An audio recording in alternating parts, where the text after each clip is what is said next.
I think it is time for NXT to take over. Suplex City, bitch. What's your favorite match? My favorite match was with Melina and Alicia Fox. Who? I told my father I'm gonna set up my own lucha league in America, and I'm gonna make it the best league in the world. I'm gonna leave him in a pile of blood and urine and vomit.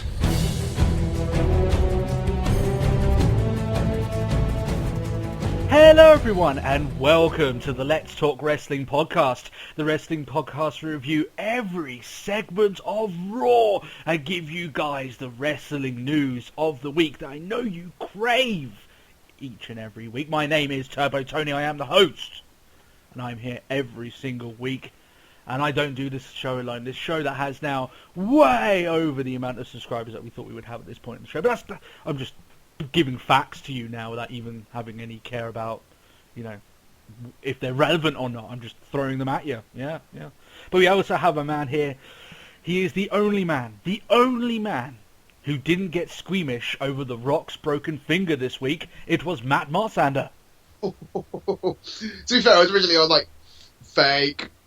Hang on a second. Maybe not. Fair play.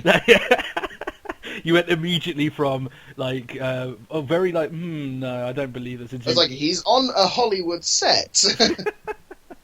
Yeah, I don't do well with those sort of things. Like, whenever I see anyone who's got, like, a broken something, like, considering my history of broken bones, like, it freaks me the hell out, so... Yeah, I literally saw it... It was just like, let's pop this motherfucker back in. He's like, oh... No, I don't know. I even got squeamish back in the time. You can't even see it, but back when Bret Hart won his first WWE Championship, he actually popped his own finger out, and he had to, in that match, he had to pop it back in. Yeah. And there's a great like reaction shot of like Mr. Perfect, who's at ringside, just going, "Oh fucking hell!" Like, the same sort of response I had with it. I mean, hell, we could just go back and watch old Sid Vicious footage. God. You had to take it one step further, didn't you, man? Jelly leg. Yeah. How are you doing this week, Matt? I hope you don't have any broken bones, for one. I'm good, actually. Yeah. No broken bones. Probably a broken pride. Broken pride? I'm, like, completely up to date on Total Divas. Well, you are the authority. I know, and it's terrible. It was another one of those, like, let's just watch the season 3 finale. Oh, there's 2 episodes in the finale. Alright. And there's 2 episodes in season 4 already released. Yeah, alright. Oh, is that bed at midnight, sleep by 4 a.m.? Fuck. I think we need to take Total Divas away from you, Matt, because it's proving. The thing is, like, no, but I won't. Like, I'll literally, I don't know what it is. Like, I'll just like, and that'll be that. And then in like 4 weeks' time, I'll have another 4-hour binge. And do you want to tell everyone to sleep? Now, here's the thing. Do you want to tell everyone what you watched Total Divas in place of this week? The fact that I've watched it over NXT. Yes, that's exactly right. I had intended to watch NXT today, but I had to play the fiancé duties and take the other half to the doctor. Oh, okay. Well, that does take precedence, of course. Yeah, the way it is. And unfortunately, the waiting room didn't have Wi-Fi. Oh, of course. Just so just like, you go see the doctor. I'm just going to sit here with the network. Yeah. For you, just take as long as you like. You know, preferably 55 minutes to about an hour, so I can get through the entire episode. Yeah, that's that sort of thing. Well, guys may have our fans may have already heard maybe a slight audio change. You guys are probably used to it now over the last couple of months with the issues that we had. I'm now recording over 2 different systems. So what that basically means is I have a shiny new PC, and I was recording on my laptop before, and I've got no idea, because as I've learned over doing like 80 plus episodes of this podcast, that the audio is like one of the most finicky things, you know, especially when you're recording it over like a, you know, internet call with someone across the country, you know, not across the country, in a different country. Internationally, yeah. So I apologise if there's anything going there, or the audio, you know, is a little bit different. We're just getting used to things being different, and once we get used to that, then Matt gets his new computer, so that means things will change again. So you can imagine, you know, lots of number crunching for myself and all that delightful goodness.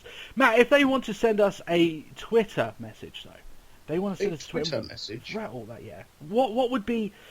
How would they tweet us?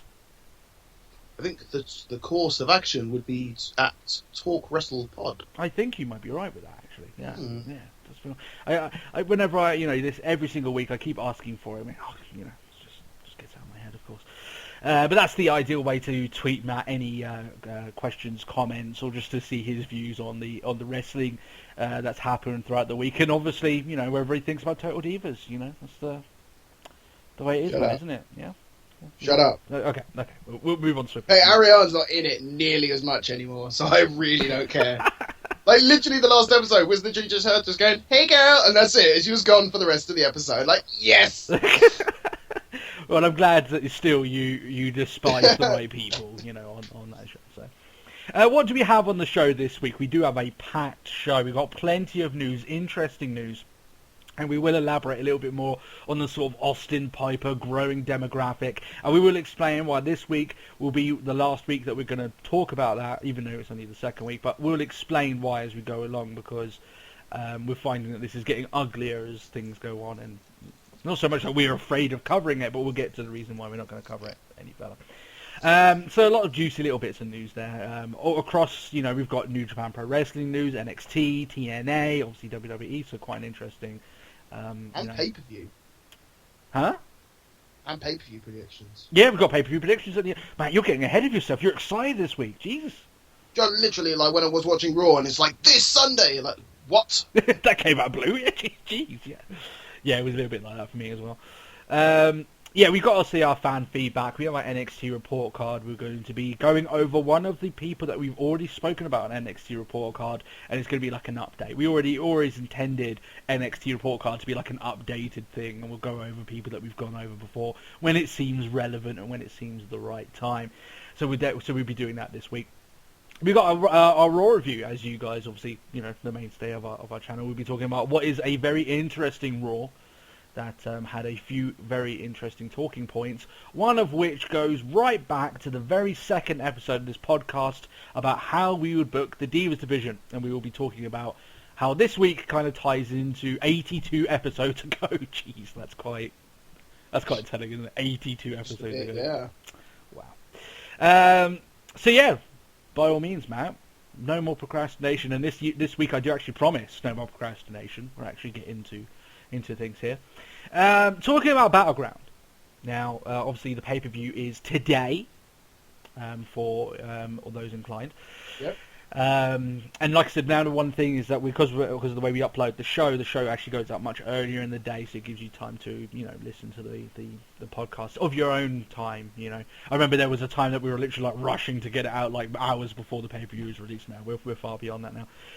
But one of the matches that was being planned to happen is not going to happen. And the reason why that is the case is actually kind of comically ironic. Ryback, who is the Intercontinental Champion, has a staph infection. Yeah, I thought that was... I was like, oh, another one! Funny that, isn't it? Yeah, he's out. He's he's having all the appropriate treatments, upon himself, and obviously that means he will not be able to wrestle at Battleground. He did wrestle on Raw, but that's where it exasperated the infection, and then he got it sorted out.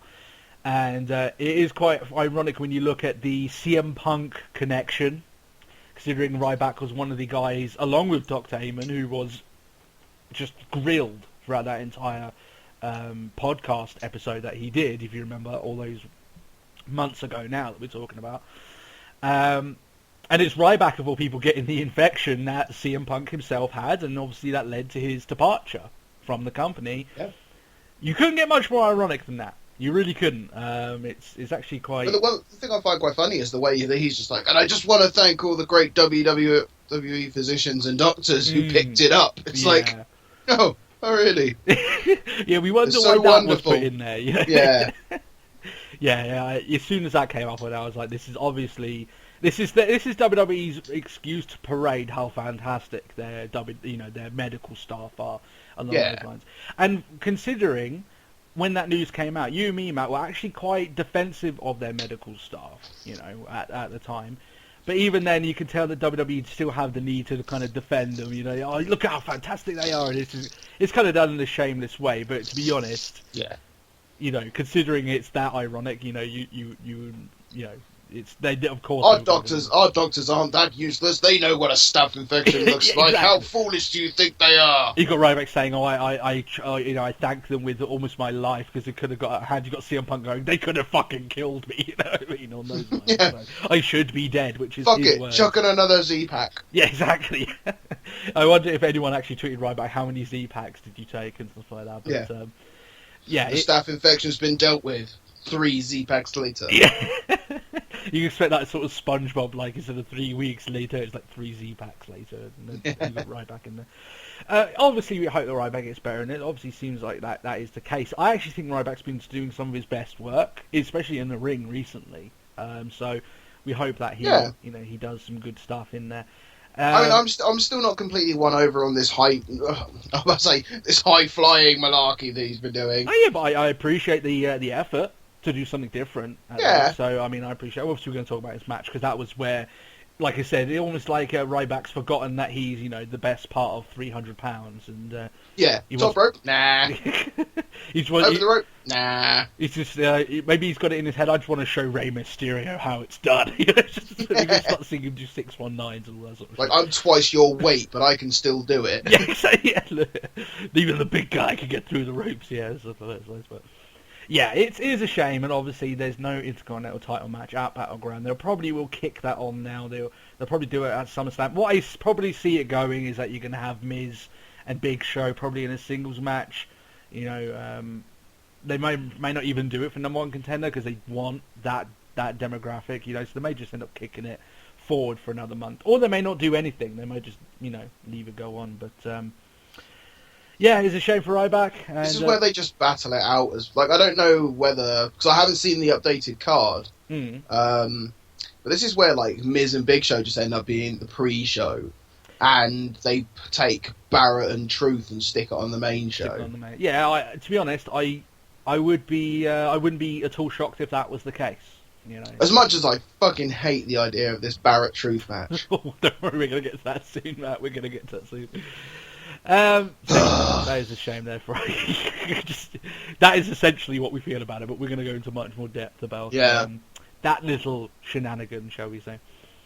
Austin Piper. So let's elaborate on what's transpired since last week. So since we spoke about it last week, a few interesting facts have come to light, and a few conflicting reports have also come to light. So let's basically explain from what has happened since then. Now, Piper had said to everyone, I'm going to do a podcast, I'm going to explain everyone within 5 minutes why Austin's, a dickhead, essentially. Essentially what he's going to go with. Why he's a bullshitting bastard. Yeah, essentially, along those lines. And like I said, guys, even if you're remotely a fan of Austin, don't go on Piper's Twitter page because it's like the worst place to go to at the moment. Now, he did this. He put out a podcast, and I think he did it on, on SoundCloud or something along those lines. Yeah. It doesn't matter where he did it.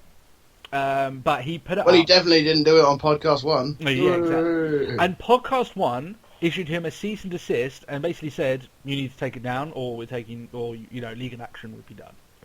And the reason why they can do that and the reason why really they've got all the chips is because Piper, as much as he says he didn't, even though he did, he is the one who cut his ties with Podcast 1. If it was the other way round, then Piper could do whatever he likes. Yeah. But Piper ended his deal with them early. So now, Podcast 1 have the right to refuse any distribution method of the podcast. So essentially what Piper can do, he can make podcasts till his lips bleed, right? But he can't actually put them up for anyone to listen. So that's essentially the situation he's in.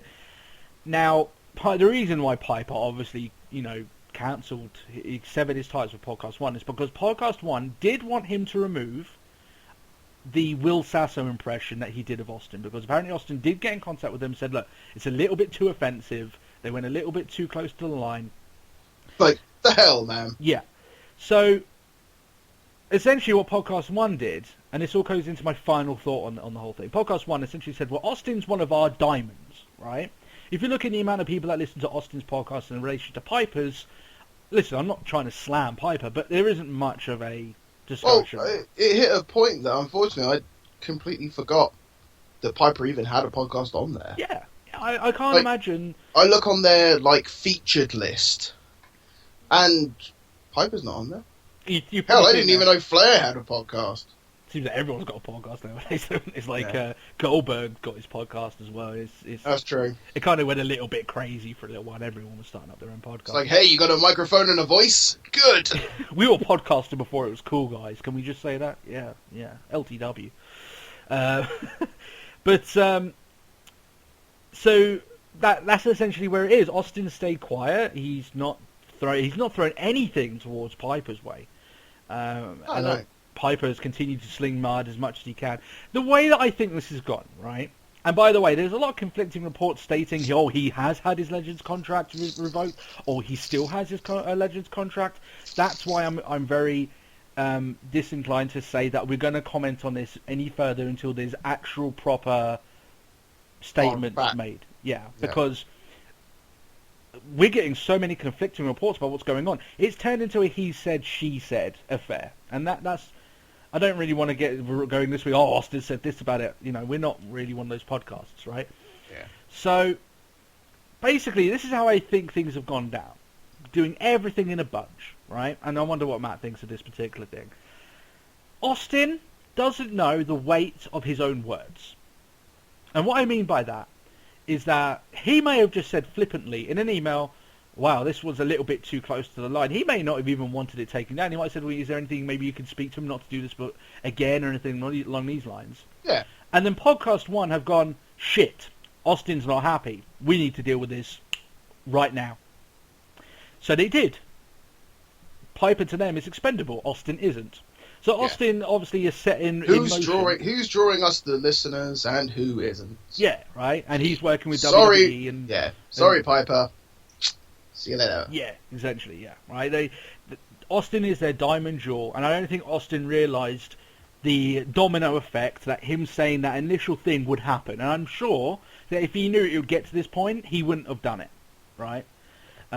Austin probably feels like a little bit like this has got really out of hand, and I don't know how this got so out of hand, So, like I said, I still don't think Austin's in the wrong, right? And like I said, this is just my opinion, but obviously a series of events, he's fired up Piper. Piper, I don't think has done that great by himself. He hasn't stayed that professional by just throwing insults and fucking... The amount of stuff he's thrown, and he's retweeting all these vile statements said towards That's it. I mean, if anyone just tweets to Piper and just sort of I think Austin's a bit of a dick too, retweet. Yeah, well, that's putting it lightly. I mean, I'm seeing some really fucking... there's some real shit-eating lines out there. But... Yeah. Which Twitter is the home of those sort of statements. It's amazing how much shit you can throw with 140 characters. Exactly, yeah, isn't it? It's amazing how the creativity of the negativity of Twitter, along those lines. But by the way, you can follow us at Talk WrestlePod. Yeah. Speaking of places to throw shit. So yeah, it's a sticky affair, and I don't particularly like speaking about it too much. We will bring it back up once it seems that all this has died down. But to be honest, I think this is where it's going to end up. Piper's going to be pissed. Dust settles and that, yeah. Austin's going to keep on doing what he's doing, and I don't think there's much more really to say about it, unfortunately. But that's the unfortunate thing. Like I said, I honestly believe that Austin's looking at this like, oh shit, this kind of got way out of hand, and I didn't really want any of this. I don't think he sat out with... Like I said, I still stick by my statement last week. I don't think Austin's one of those guys who's wants to go behind people's back and start all these things in motion to get his way. It's just not the kind of guy he is. Yeah. That's the way I get. I feel about it. So. The one thing, I don't know if you're going to set it up for this, but there's sort of thinking of a spin-off, because there's one bit of news that I've come across. You say whether it's a whole load of he said, she said. It's have you not seen the news that apparently Daniel Bryan said he's never getting back to the ring, but apparently Daniel Bryan's also said that he will be back in the ring as soon as he can. Yeah. That's why I haven't kayfabe news, Daniel Bryan will retire. someday. Yeah. Yeah, they're always on point, aren't they, kayfabe news? Yeah, that's why I don't speak too much about when it comes out about people going, oh, he's going to retire. Until he comes out and says, I'm retiring. You know what? I'm done. Yeah. Then there's no point talking about it because it's all, like I said, he said, she said. And, yeah, that's the unfortunate thing about it. Matt, how about this for interesting news? No. Will The Undertaker and Sting be at SummerSlam? Oh, yeah, this bit. Now, people may be saying, you just talk about he said, she said stuff. Why are you not bringing up rumours? Well, essentially... Yeah. This is a shit-eating rumour. Yeah, right. Yeah. Essentially, but there is weight to this, right? And I will explain now. Now, there are rumours circulating around that WWE are set to bring Taker and Sting, maybe not wrestling each other, but both of them in for SummerSlam. And you may be saying, well, that seems quite odd. Why would they do that?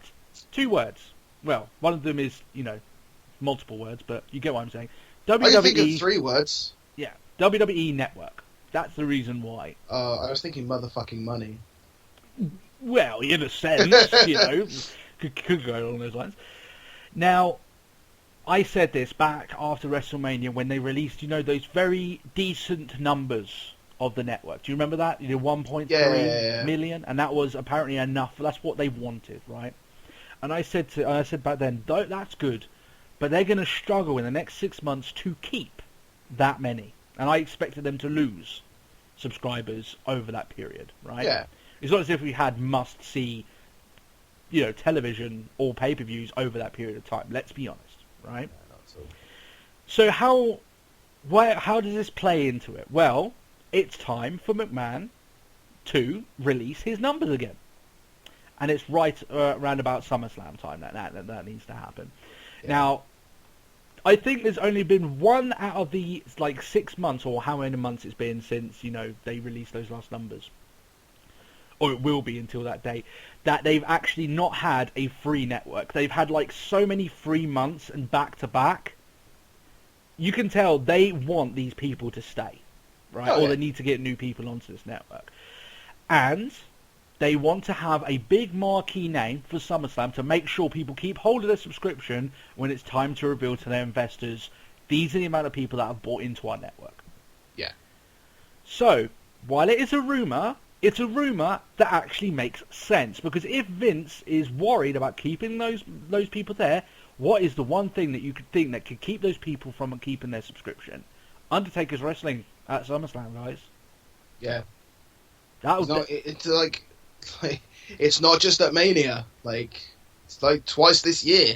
Yeah, exactly. It doesn't. And happen you know very what? often. Your dream match, it's gonna happen. Yeah. Now, like I said, I don't think he wants Undertaker versus Sting, but apparently Sting is also in the thought of that. And while I think Sting would be good, Undertaker, I think because he's the WWE guy, he would do better numbers for them, right? And if you can get both, then obviously ideal. But when this is to me, right, this goes under the thought of when your numbers are struggling and you need to keep them afloat, what do? You bring out your big guns, and this is why it's a bit interesting. Is Taker and Sting coming to SummerSlam? Is that Vince's way of saying, okay, we need a boost and we need it exactly when this call hits? We need to go big. Yeah. And to me, it kind of validates what I said before, which is saying WWE face a very lengthy time after WrestleMania of trying to stay above that 1.3, because a lot of them would only have bought it for WrestleMania. I imagine the month after WrestleMania, they lost a lot of subscribers. I know a few friends of mine that don't watch. They would be fooled not to check. I know someone who's unsubscribed. Yeah, he feels he doesn't have the time to get as much out of it. But even if it's just a pay-per-view. Yeah, but a lot of friends of mine who wouldn't watch wrestling on a weekly basis like we do, they would be like, okay, yeah, I fancy watching WrestleMania over here, but that's pretty much it. And when they heard, there's a way I can get it for free. Yeah, but when they heard that they can get WrestleMania for 10 quid rather than the the 25, 35 that it ballooned up to, in the UK or in Ireland, it's like, well, I can just get it for free, and I can get it for tenner and get the network for 30 days, and then I cancel afterwards. So yeah, I imagine a lot of people did that. So it would be very interesting. I'm always very interested when these numbers come out. I don't know why I love seeing the business side of it, and it kind of intrigues me along those lines. I know you're the same, Matt. You like seeing, how things work up and down, especially when it comes to the network as well. Oh yeah. So that'll be very, and obviously when that number's released, you'll be damn sure me and Matt will be here talking about it. So you better stick in with the show, and we'll talk about the number when it comes out. Who knows? Maybe they might get above it. I don't think they will. I think they'll struggle, but still. Talking about struggling shows, Tough Enough. Did you watch Tough Enough this week, Matt? I have seen Tough Enough this week. Yes. Oh wow. Okay. Episode 4 of Tough Enough was the all-time lowest rated of this series, at very least. Under 1 million viewers. It was lower than episode 2, which was the lowest beyond that. Now that's horrendous. Yeah, but how much is their? I'm going to quickly check how much their current. Like, you know, they put it up on YouTube afterwards. We'll see how much that's currently sitting. Yeah. So while you're doing that, I'll explain why that's bad. There also was the MLB like All-Star action going on roughly around about that time. So, you know, you had like the Home Run Derby, you had the All-Star game and stuff like that. So they actually had competition this week. You remember 2 weeks ago, they didn't actually have that much competition. This week they did. So it kind of makes a little bit of sense that they would at least take at very least a minute hit, you know, in the ratings in regards to that. And obviously WWE, we hoping that is the case. It certainly didn't affect Raw that much, but because Raw wasn't the lowest rated, it was okay, but it wasn't. You know, it wasn't a, you know, the ratings train wreck that it was. It currently sits on 112,000. Oh, what, on the actual YouTube? The YouTube one, like from 3 days ago.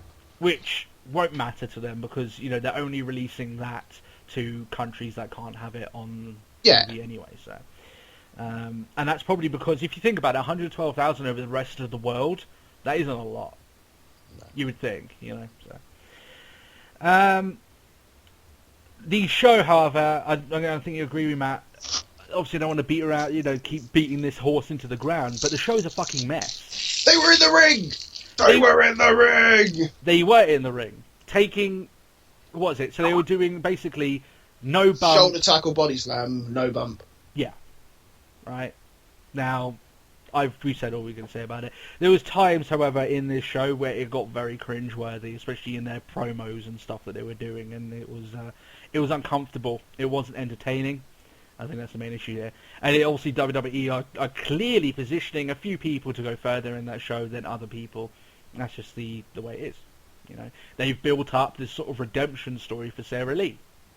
Yeah. You know, going along those lines, and suddenly Paige, who was fucking ripping her apart, is oh wow, she brought it and all this like that. I can see how this is going now, but still. Now, interesting news. Now this is interesting because of the indie scene more than WWE, and the effects that it takes going to those indie shows. Jushin Liger is going to be appearing. Yeah. At NXT Brooklyn. Takeover Brooklyn, you know the way it is. Yeah. Now, if you don't know who this man is, I would advise you do some. You have definitely seen a picture of him. Yeah, he is one of those guys, and you may have seen him. He has like this really crazy attire, and he's like kind of larger than life. He's not like a rising star. A lot of people kind of get confused as to what this guy is. He isn't a rising star. He's actually 50, right? So he's been wrestling for a long time. You know, we're talking about, you know, he was there in the 90s doing this stuff, right? Yeah. So he's been around. And he's currently working with New Japan Pro Wrestling. He's a huge star, you know, over in those parts. A legend in his own right. And he's going to be at NXT, which is great for NXT. He's going to probably wrestle a match there, I imagine. They wouldn't bring him in for not wrestling. He's having a match with Breeze. Oh, yeah, I like that. That's a good mix. I do like that, actually.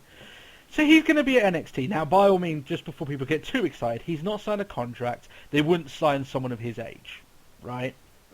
Let's just be honest, right? He's 50. You haven't got many years left in his career. And WWE wouldn't be a good fit for the guy. I'm just going to say that now. It'd be okay for this one appearance, but nothing more than that, right? And he could crop up from time to time. Yeah. Now, why is this interesting in terms of the indie scene? Well, the reason is, what is the other company that New Japan Pro Wrestling do a lot of business with? Ring of Honor. Guess who NXT are going one-on-one with on the night of TakeOver Brooklyn? Yeah. Ring of Honor. Ring of Honor ain't happy that, considering on their show They have Okada on their show, right? Yeah. Who's a new It almost seems really odd. It's like, oh, you've got a card. I see you have a card out. But we have Liger. Yeah. It's like, what's next? Believe me, guys, there is absolutely no coincidence in the fact that Kevin Owens and Finn Balor and guys like that are headlining the Brooklyn show against ROH. Yeah. Yeah. Why is this show being done on a Saturday rather than a Wednesday? Well, you know why. Because they want to go against ROH, and they probably will win. Don't forget, we're number one. Yeah, exactly, right? They're trying to make a statement with this, right? But the interesting thing is that also it has caused friction because Ring of Honor need that show to succeed. They haven't gone all in, but they do need it to succeed. They've signed some big stars to appear on that show, like I said, Okada. I think Tanahashi will be there. I'm not sure about that, but definitely Okada. It's suspected, yeah. Yeah. I haven't seen anything certain. They're big names in their own right. They will draw some money, and it's going to be interesting how that Saturday goes down, considering you've got Ring of Honor head-to-head against NXT with now, Jushin Liger on it. So yeah, that is going to be interesting. I'm excited to see Liger inside of a WWE ring. That will be strange in of itself. But against Breeze as well, I think it's going to be a really good match. Breeze should be extremely happy, I'd say. Because I tell you what, there won't be many more opportunities for a WWE contracted wrestler to wrestle someone of that status outside of the company. So that's pretty good. I wonder who got this going, to be honest. Who called who? I wonder. Or maybe it's a sort of where you use some of our footage of New Japan Pro Wrestling in your Finn Balor stuff. We send it's got to be. It's got to be like a Balor Matt Bloom sort of deal going. Yeah, surely there's something going on there. Because WWE famously don't like to work with other companies. They don't. They hate. They're the one company who doesn't like to work with other companies because they don't want to acknowledge they exist. Well, for NXT, they've been making a lot of strides to show that New Japan Pro Wrestling exists. They've even made strides to show that exists. Yeah, they've been making strides to show there's other products out there. Yeah, and we've got the best of them. Yeah, but that's it. That's the kicker, isn't it? These guys were good when they were rising up, but this is where they want to be. They're still establishing that they're number one, and I don't blame them for that. It's WWE. Any company tries. TNA tries to do it, but it's funny because it's TNA, right? So that's the bottom line of it there. So it is interesting. We will be watching. Obviously, I don't even know where to begin watching the Ring of Honor show. I probably won't be able to because there's not an easy way to catch it over here. But NXT show definitely we'll be reviewing that because that will be an interesting show. MVP Matt is gone from TNA. Yeah, I've seen that. Another one has left the building, shall we say? TNA's safe, or so people will say. Yeah. Now, obviously, MVP has enjoyed a stint of being very actively involved in TNA over the last 18 months or so, maybe 2 years. He was involved in title matches. He had his own crew. He had his own stable. He was before he went heel, he was the guy running the show during that horrific part of TNA that I was watching. That was when Eric Young was champion, and like I said, it's not like Eric Young was champion that made it bad. The writing was horrific, right? And that's what made me go away from the show. It's quite ironic that it came out that Vince Russo was still writing that show during that time. Just, along those lines. Don't obviously want to go down the Vince Russo route. Don't like talking about the guy. He was running his mouth again this week, but still, we'll leave it from there. Man, doesn't the list of people that's left TNA grow by week in, week out? Doesn't it seem?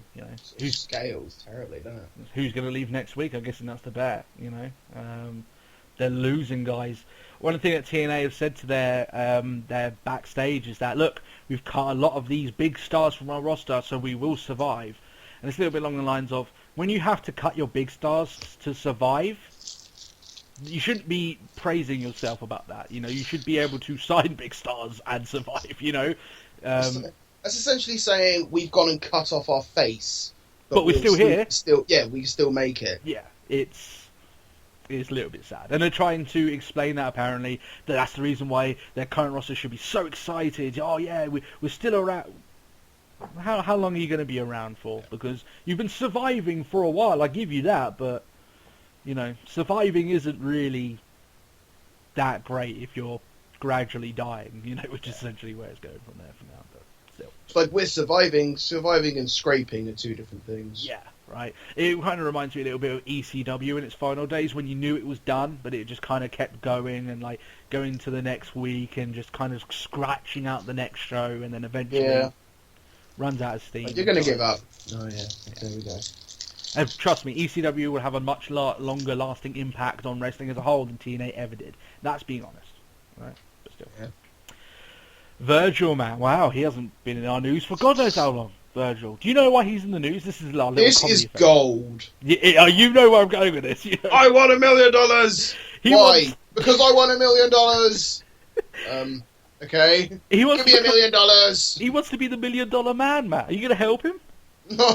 No, you're not. I'm not going to be helping, but it's like, I want to be the $1 million man. Okay, give me $1 million. No. He's like, basically, this is so hilarious. It's not how it works. He's essentially, like, as we said, he wants to become the $1 million man, not by earning $1 million. He wants people to give him $1 million so he can become the $1 million man. This is why. So then what? He'll just become like, it's like, yay, $1 million. He'll take a picture of it on his phone. Then he'll go buy a coffee and then realise I haven't got $1 million anymore. Yeah. Yes. What the fuck was this all about? Like, it's kind of sad, isn't it? Really, man. It's kind of sad. Yeah. And I feel even sadder for people actually giving the man money. I mean, I know it's a GoFundMe, so you can't. I don't know if it's anything like Kickstarter, like if you put in money but it doesn't reach its goal, you still get your money back, sort of thing. I don't know. I'm probably thinking it would be, but I'd hope so. I would hope so, yeah. Because oh god, if anyone's actually giving the man cash, then they're the ones who are truly sad, shall we say? But hey, he's either stupid or he's got some fucking balls. Either one. He's not going to get it though. Obviously, I mean, fucking hell, that's the. I didn't really need to say that. I think everyone has got a brain, and they. I don't really discuss the fact you refer to this as news. Yeah, I just brought it up to make myself laugh, to be honest. That's it. Like Virgil's got wishful hopes. So on to the next bit. Fans of our show, if you feel like giving Virgil money and making him the $1 million man, then you can now do that. I can guarantee none of you will, because you're not morons. That's it. Yeah, that's it. Fan feedback, Matt. All the news now. The comedy section of the news is done. We can get to our fan feedback. And Crimson Omega says that it's been confirmed for the next Olympic Games will feature Seth Rollins in the 100 meters. He is expected to beat Usain Bolt's record, and I would say that's only if they have Brock Lesnar chasing him from behind. He's the one with the starting gun. Oh, is he? Run, Rollins. No, it's you've got Heyman with the starting gun, and as he fires it, like he shoots like a cage, and that opens up Brock Lesnar, and that's how he does it. Ah, that's how it works. That's how it works. That's how he does it. Right. He would be Usain Bolt, man. There's like just going to be an outline of where Rollins used to be, you know. It's just lovely little dust cloud. A dust cloud as he runs away. By the way, that comment did make me laugh. Matt kind of didn't get it until a little while. I hate the fact I had to have that explained to me. It's like, he's going to be in the Olympics? What? Well, you know the guy's quick, but Jesus. Well, me and Crimson operate on a higher comedic level than most, so, you know, it's okay, man. I clearly... You need to elevate I kneel and bask in your knowledge that far surpasses my own. Thank you, Matt. I didn't need my head inflated any further, but that's fine. Humbling. He does have a question, by the way. We're not just kind of running our mouths. His question is, who would we elevate to the Intercontinental Championship division? He would have Randy Orton as the champion, Barrett and Miz as the heels, Ryback and Ziggler as the faces, and you've got Stardust and Neville as the the retrospective wild cards along those lines. Now, here's my answer to that, and it's not so much on regards to who, it's kind of what I want to see, because, you rattle off a few names, and they are pretty decent, right? If you look at Orton as a champion, at very least, he would be protected with that belt. right? Yeah. So there's one thing.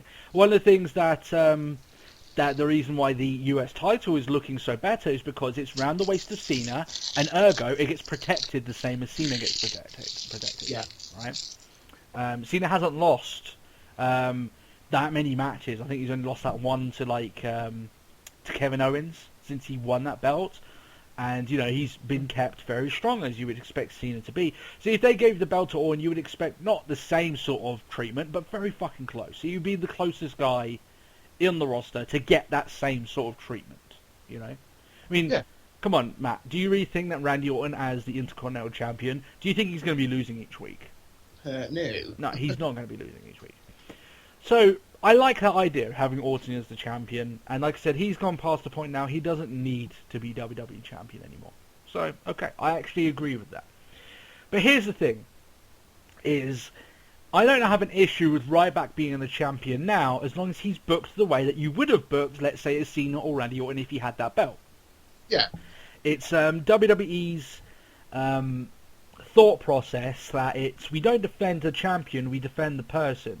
So if you've got a joke as a champion, we'll treat him like a joke, right? Even if we want to elevate him. And there's That's something. it. And as a result, the title gets dragged through the dirt with him. Yeah, I mean, it goes back to, you know, Wade Barrett being champion. We used to crack jokes on a weekly basis of, oh my god, I'm relying on Wade Barrett. I've now got a title shot because I pinned him by accident. Yeah. Because what's this under my chair? Oh, it's the belt. Oh, wow, yeah, Matt's now the Intercontinental Champion. It kind of got to a point where the actual belt itself became a joke, and anyone wearing it became a joke. So maybe it does have to be along the lines of that you get someone in that the WWE has a vested interest in protecting, and therefore, then the title is also protected. I mean, we've seen it with the US title. But those names you rattled off there, man, I don't have much of. I can't argue with it at all. Yeah. I think that any of the big stars that you bring up from NXT, these are the titles that they should be going for first. You know, the US or the... I'm not exactly sort of just like, once Balor's done in NXT, he's going straight for the heavyweight. Because at the moment it seems to be that any of the new stars, if you're big enough, you go for the WWE title. It's like you don't even... Like the Intercontinental title or the US title isn't even part of the factor, you know. No. Okay, go on. Are you trying to say that, like, Owens wasn't a big star? No, NXT? what I'm trying to say is that Owens hasn't gone for the WWE World Championship yet. No, he's gone for the United States belt. Who was the challenger for the belt at WrestleMania? It was Roman Reigns. He hasn't won a Intercontinental or US title championship. Okay, yeah, fair point. Dean Ambrose did, but I mean, he won it ages ago, right? And man, that was one of the most pointless title reigns in history, right? There's a lot of people there that if they're big enough, they just bypass that title immediately. That's not how things used to work. But I agree that things need to change. But I just think that's one thing that maybe they should go back to. Matt, I have a question for you. Okay. Are you ready? Involving this, I'm not just going completely away from Crimson's question here. Would you still merge those two belts? Would you unify the United States and the Intercontinental? And this is as Randy Orton as the champion. So let's say that both belts are being protected. Would you still merge them? Or would you keep them separate?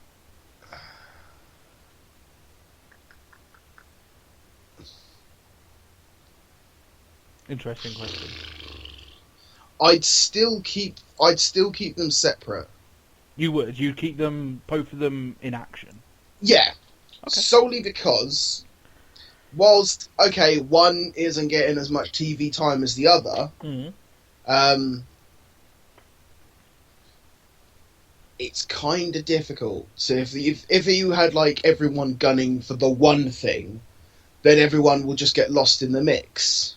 You think that... Where by having two separate belts, like, you may not get as much TV time because you're going for the IC and the US is currently Flavour of the Week, but you're still getting some TV time. Yeah, I agree with you. I mean, we've said this before. Like, you and me have been on opposite sides of the fence on this. I think they should be unified. I do. To me, it's like, okay, so you might not give some of these guys some time on TV, but to me, it's more along the lines of, but you're giving the right guys the right time on TV. Yeah. And I'm not saying that they're like, oh, So, you know, you look at the list of names, you've got Ryback, Dolph Ziggler, you've got Stardust, Neville, all those people. You know, you can't say that they're the wrong people, but they are the wrong people if they're not being booked correctly as a considerable challenger for that title. So you can have Neville coming in. If he's going to be a serious contender for that belt, then have him have a month of getting good victories over people. Don't have it so, like, you've got them randomly taking wins and losses out of nowhere sort of thing. So yeah, that's the way I would do it. But I understand where you're going with it. And on a 3-hour Raw, I'm hard-pressed to disagree with you even further, because 3 hours... Oh, they've got to fill the time. 3 hours should be enough for those two belts. Should be. Yeah. But, you know, that's not the thing there. So I hope you that was, if you agree with that answer on that, Crimson. But I actually think that those names you listed out are pretty decent. And that idea of having Orton as a champion, especially when look what he's doing now, right? What is he doing now? He's like, he's basically doing in a mindless feud with Sheamus for no reason. Yeah. You could do something more, Randy Orton, really. NXT report card, Matt. Indeed. Now, we're going to be talking about a few of NXT's rising stars. We're going to be talking about Chad Gable, who made his debut this week. Now, Matt, obviously you didn't watch NXT, so I will elaborate.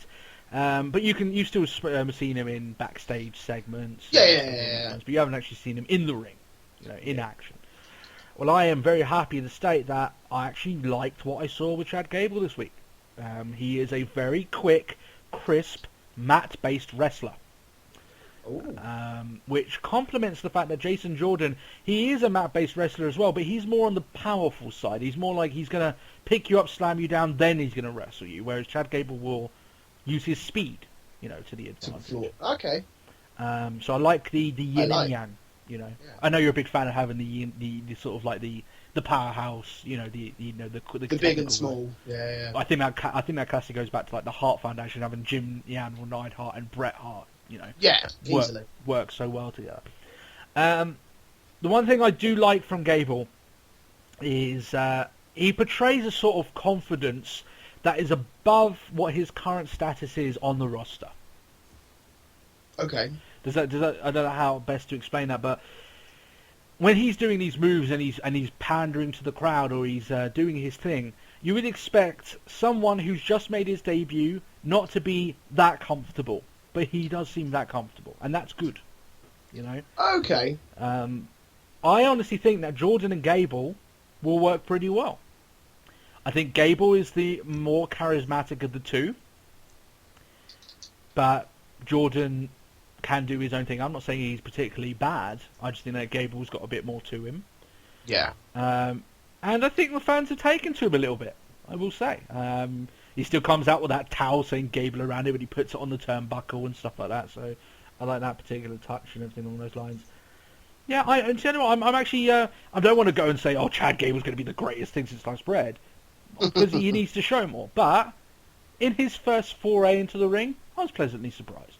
And finally, his promo that he's had previously as well. His backstage work has been okay. I think certainly haven't been like get this guy the fuck off my screen. He's better than that. So that being said, because it is early days, I'm going to give Chad Gable a very positive, and like I said, don't take this too much into account, a very positive C+. And it's a good start for Chad Gable. And I do think that putting him together with Jordan was the right move. We'll see things obviously go from there. What do you think of Gable? We'll kind of, like I said, we'll take into account you haven't seen his match this week. What do you think of Gable just seeing him in the backstage promos? I like him. I was actually really excited for when he was going to actually start up and actually come onto the main roster. So I'm fine. I'm all good for it. Yeah. But yeah, like I said, unfortunately, not seen it, I'm kind of in a terrible situation where it's like, I don't feel like I can really say. Yeah, of course. Yeah. So you're not going to give him a grade? I don't feel confident in doing so because I don't know. That's fair enough. No, I think that's very professional of you, man. Very, very Thank professional. I tell you what, if you catch his match sometime next week, you can just quickly give. Something along those lines. Let's talk about someone that we have seen in a lot since she debuted, and it's one of the women on the show that we have slated pretty hard, and it seems like she's been put in a situation above her current skill level, both on the mic and in the ring. We're talking about Dana Brooke. Now, we spoke about her very early on. Literally, I think it was the week that she debuted, we decided to do the report card on her then and give her our Yeah. Well, the things that we said about her, she was shit in the ring. She looked like she was about to masturbate in the ring. And it didn't look like she realised how to get her character properly across to the crowd. Yeah. Now, I can say she has improved. Has she improved much? Not really. Not from what I've seen. Right? She has improved. And from the time, like I said, NXT is a place for her to improve. So, if you're going to be shit in any sort of place, man, NXT... That's a good place to be shit in, yeah. Right? You don't want to be bad on the main roster. Eva Marie will tell you that doesn't work out too well. Right? And funny enough, she'll be wrestling next week on NXT. So, I still don't believe she understands the business. I still think there's a part of it that hasn't clicked with her yet. She's toned down the fucking rubbing of herself when she comes down. That's fine. That's kind of been amended. I can't really make any jokes in regards to that anymore. And pairing her up with someone like Emma, not so much for Emma, but for herself, is really good. Because now she can look at someone who is great in the ring, and she can learn, Yeah. But it does seem to me, when you look at some of the divas in there, I think she was in a match recently with, one of the unnamed divas that they go against. She was, yeah. And that diva I hate saying diva, a fucking women's wrestler, actually outperformed her. Right? Yeah. I thought she was actually better than Dana Brooke. Dana Brooke, the way that they position her is that she should be like the next big, the total diva, as they say, right? Well, as she puts herself over as, yeah. Yeah. She's a far cry away from that. But, like I said, the crux of it is she has improved a little bit from when we spoke about it. I guess the question I would like to say to you, Matt, is do you think she should have improved more from where she was before, given the time? Or do you think it's okay? I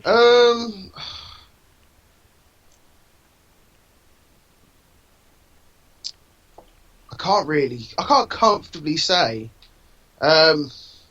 It's been, how long has she been on the roster now? I think I'm put just over 2-3 months, I think.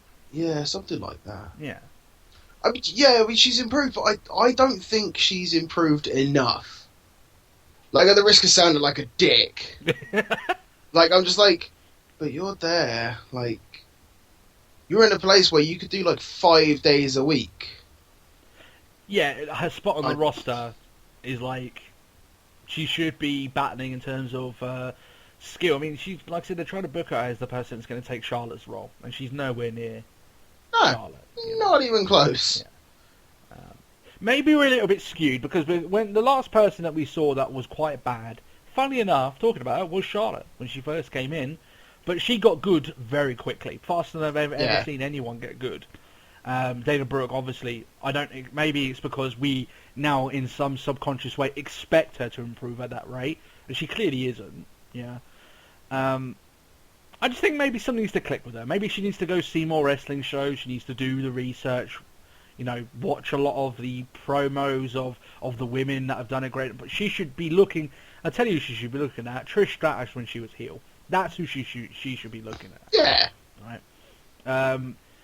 And what's the funny thing? One of the things I said back to her is when she came in, she was blonde and she had the pink. She's no longer wearing the pink, and her hair's gone platinum. So those two things changed pretty quickly. I'm guessing that Natalia had a word. yeah, along those it's things. You're not good enough for pink. Yeah. Yeah, and I know she likes being one of the only blondes on the roster, even though that doesn't really count anymore. Now you've got Summer Rae and Charlotte, and obviously Lana, but still. Emma. And can't really class Emma as being on the main. What's funny is that she's still involved in segments and stuff backstage. She's still backstage, yeah. Just there's Emma for some reason. Now, okay. Yeah. Yeah. What are you doing here? Yeah, sort of thing. Now the grade that I gave her back then was an F. I said that she was a fail at the start of it there. I've bumped her up a lot because at the very least, we matched it then as well. Yeah. Now I think she's competent. I don't think she's any good. I think she's competent. I put her up to a D. Actually, I think I've put her up from an F to a D. I think that's fairly decent, looking at that sort of thing. Yeah. My reasoning beyond that is she's still not very good. She still can't do very good promos, right? It comes off so fake, and her face comes off as very, very fake, right? And it's one I want to punch. Yeah. Wow. Maybe that's just me. Just like I fucking hate Dana Brooke. Yeah. Whoa, Matt. Whoa, calm down. But she at the very least she can do a match, and it won't look as if it's horrific like the first one that she had. And she, like I said, she's not fucking, flipping her bean every single time she comes out to the ring anymore. So that's a plus. I love myself. Yeah. Getting all pervy. Yeah. Suddenly the front row need to be very careful, because of Splash. Yeah. So wow. This is a Splash though. It's shameless pay-per-view plot territory. Yeah. I think we're going down here, Matt. Yeah, I give her a D. What's your thoughts on Brooke? What grade are you giving her? I can agree that she is improved. Yeah. I mean, obviously there was that match where she got outperformed by, here's a new girl on the scene. Yeah. I think it's just I don't like Dana at all. I think that's pretty much what it's going to come down to. I just don't like her. Do you think that's down to her being a good heel, or sort of like you don't want to see her? No, I don't. It's not even her being a heel. I just don't like her. Yeah. Like whether it's all part of the character that she's getting, but it's just she screams of that. She's dye her hair red and she'd be Eva Marie II. Where it's like you're clearly not here to do anything other than make a name and put your face out there. Yeah, you think that she's along those lines, that she's like the fitness model that WWE loves, sort of thing, and yeah, some of them take to it. Like I said, whenever I say that, and people go, "Oh my god, WWE only go for fitness models. Why can't they get someone like Trish Stratus and stuff like that?" It's like you do realize Trish Stratus was a fitness model. Like they can be great, it's they have to dedicate themselves, like Trish Stratus did. Yeah. So, like listen to any podcast with Trish, and she'll turn around and say how she beat herself up because she turned up and went, "Hi, I'm Trish, but you're really good." And I'm just here because I got boobs. Yeah. And she tell you what, beat herself up. She learned, though. She did the research. She took her bumps, and she outperformed them all. Yeah. Time for Dana Brooke to do the same, I think. And I tell you what, if she does that on the main roster... Is that all we have to ask? Yeah, at the end of the day, if she does that, then me and Matt will be the first person to go, you know what? We want to see Dana Brooke each week, but we don't. At the moment, it's the other way around.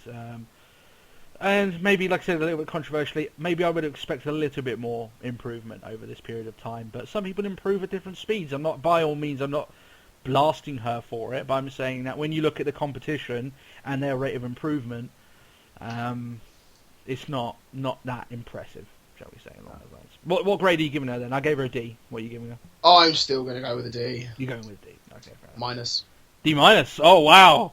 You had to add I don't like her. Yeah, you just had to add I don't like. It's just like whether it's just like how they're performing. It's just like I can't overlook the fact there's like I don't like her finish. I don't like her entrance. I don't like her music. It's just like. But I'm the total diva package. Fuck off.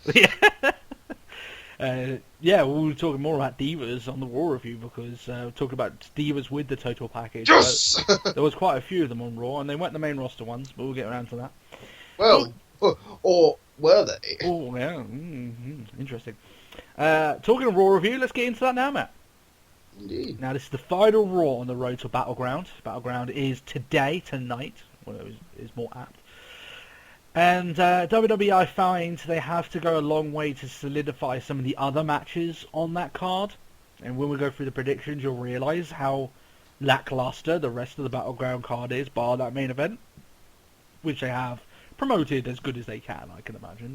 Yeah. Fucking hell, they destroyed a Cadillac for it, so there is that. This show is from... With a 50 grand promotion. Yeah, exactly, essentially.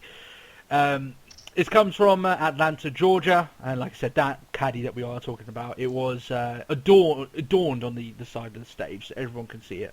You know, it was there. And it's basically, they even trash compacted it before rolling it back into the ring, back into the arena, so you could see it all literally like a fucking rectangle, perfect. Yeah. So. And obviously, as the show starts off, it's business time. We get Brock Lesnar starting off the show. No authority, keeping those dirty authority members away from the start of the show, at least for a little while. I'll tell you what, Matt, I don't think we've seen this much of Brock Lesnar on a week-to-week basis for a very long time. We've seen, was it 4 shows in 4 weeks? Yeah. I mean, jeez, It's got to be. That's Brock Lesnar's pulling a marathon in his eyes. Jeez. Yeah.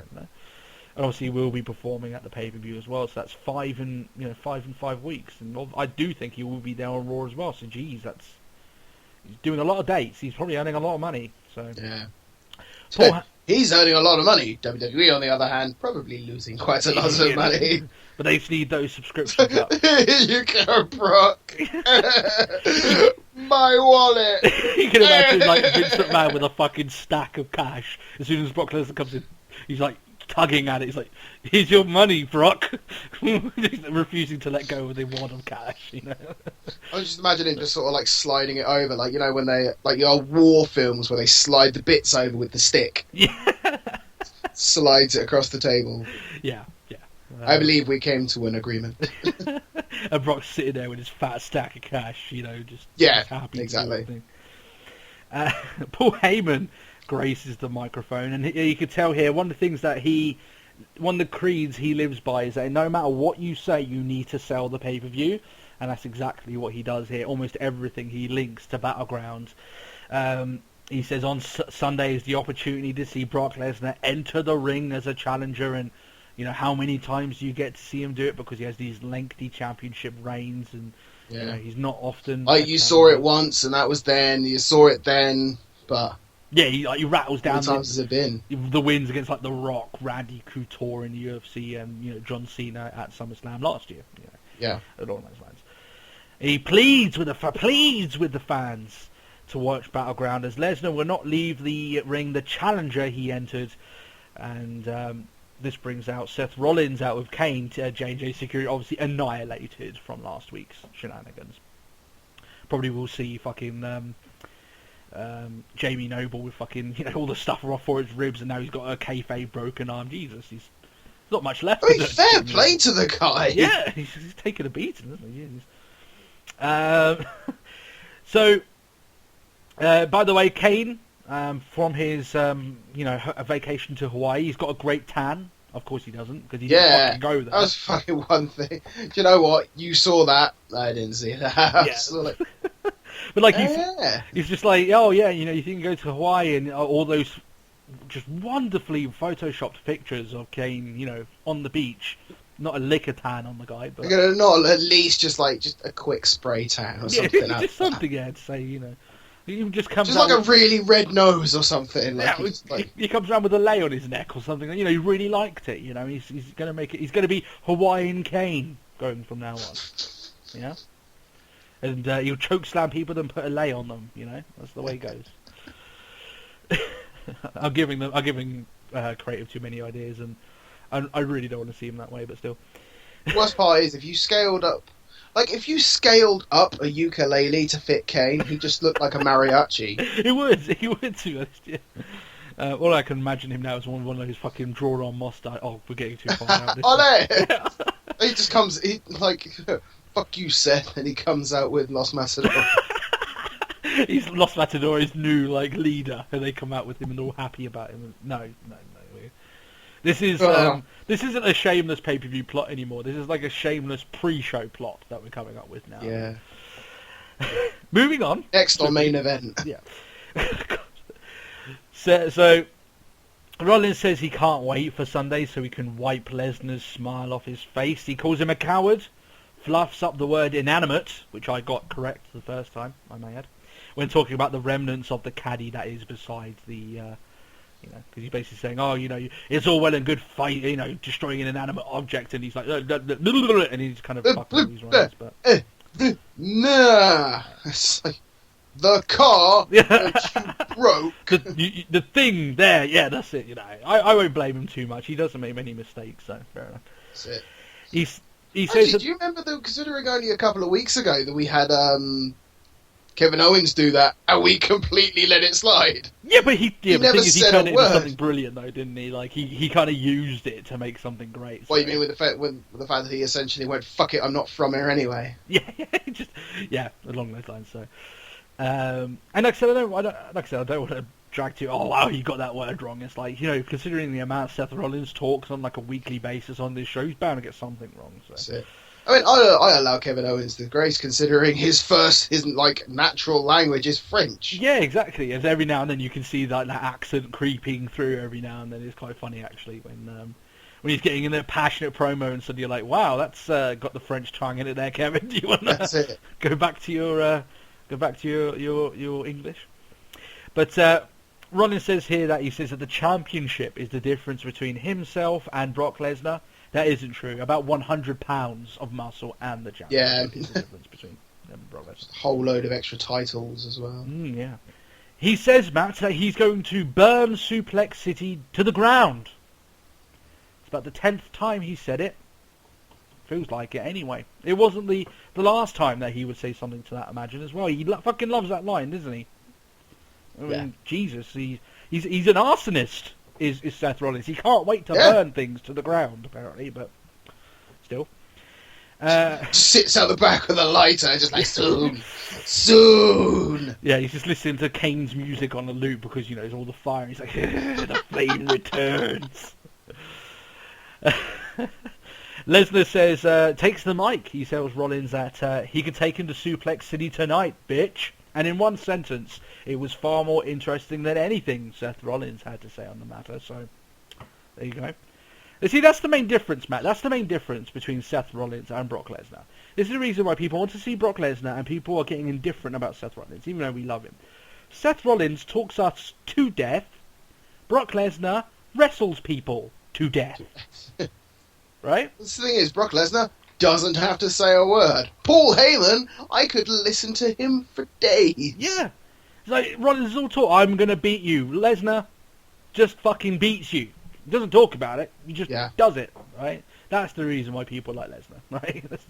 That's why he's gone face. That's why the fans turned him face, because he doesn't fucking talk, he kills, right? He's all action, no filler, so... So... Kane takes the mic. He says that there's going to be a contract signing for the title match, and says that if Lesnar gets out of hand, and before he can finish, Paul Heyman goes, "Excuse me, are you going to threaten Brock Lesnar?" Yeah. The 11th commandment. Exactly.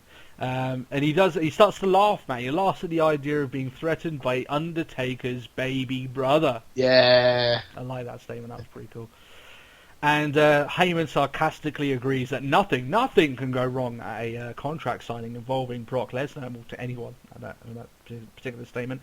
But he does says, well, something will happen if Rollins does break the commandment of intentionally provoking the beast. So that's what goes along that line. So apparently Brock Lesnar is God. So yeah, I'm not going to argue with Paul Heyman about that, to be honest. Yeah, I mean, it's just fine. I'll pray. Yeah, fine. Yeah. I thought it was an okay segment, mostly because of Heyman and Lesnar. Yeah, Heyman made it. Yeah. What a shock. Yeah.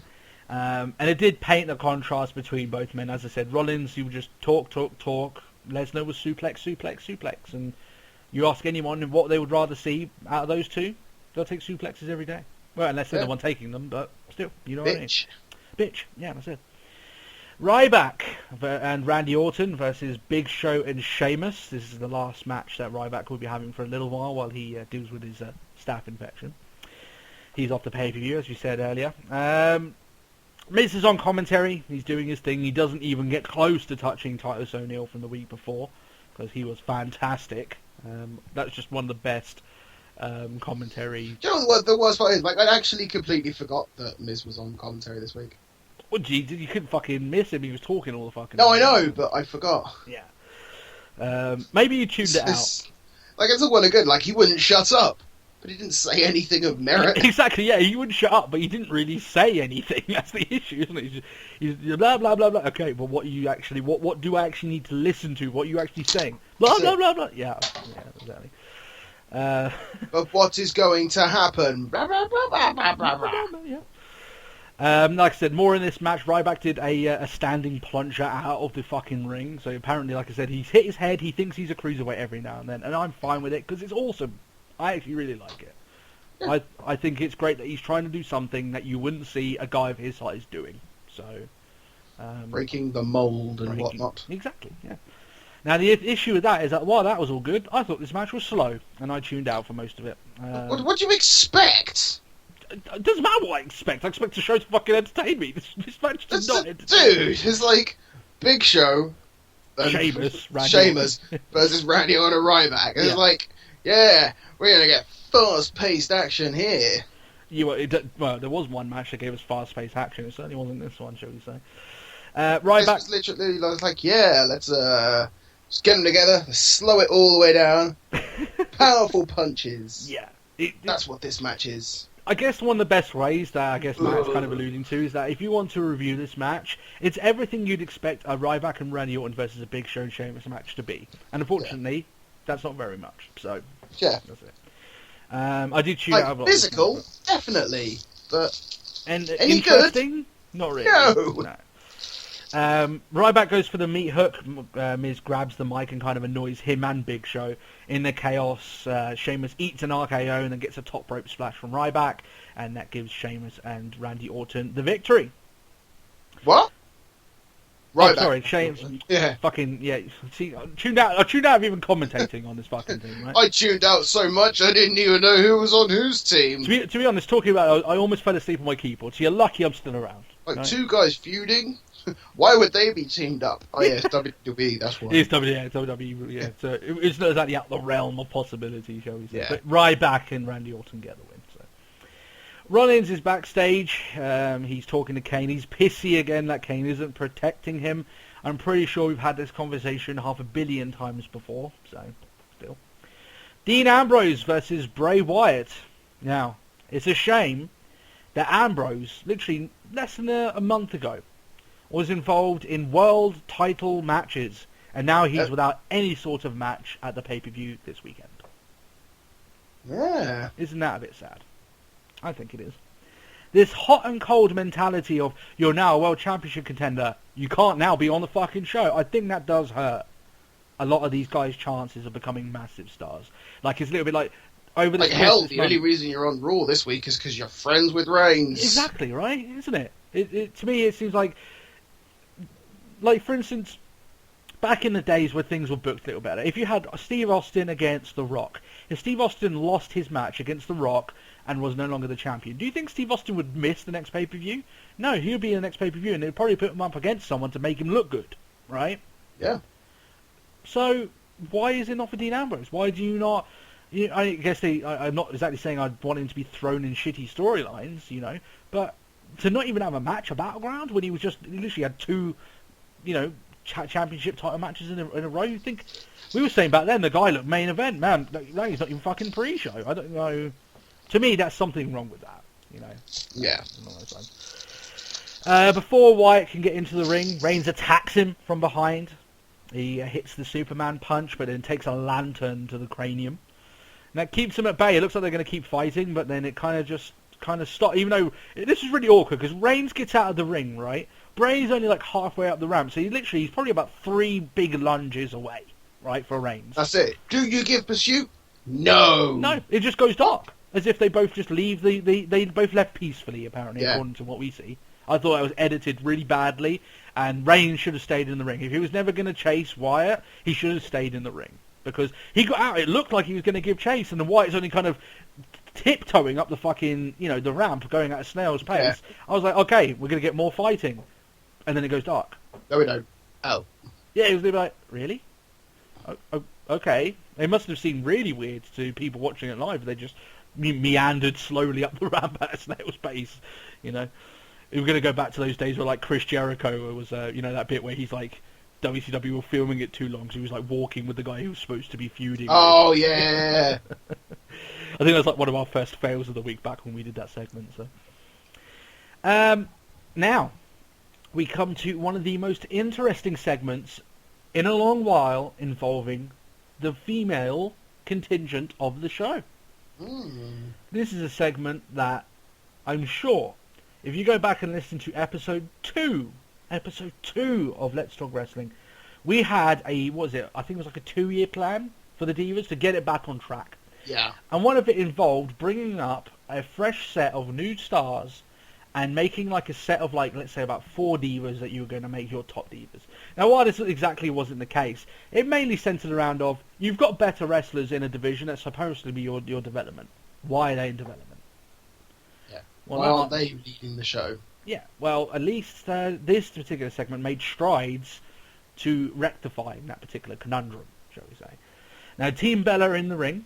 Nikki takes the mic. She tells us how long she's been champion. I think it's like 222 days or something along those lines. Yeah, she's not too far off Nikki. Not off Nikki's. Too far off AJ's. Yeah, she will beat that record. I guarantee she will.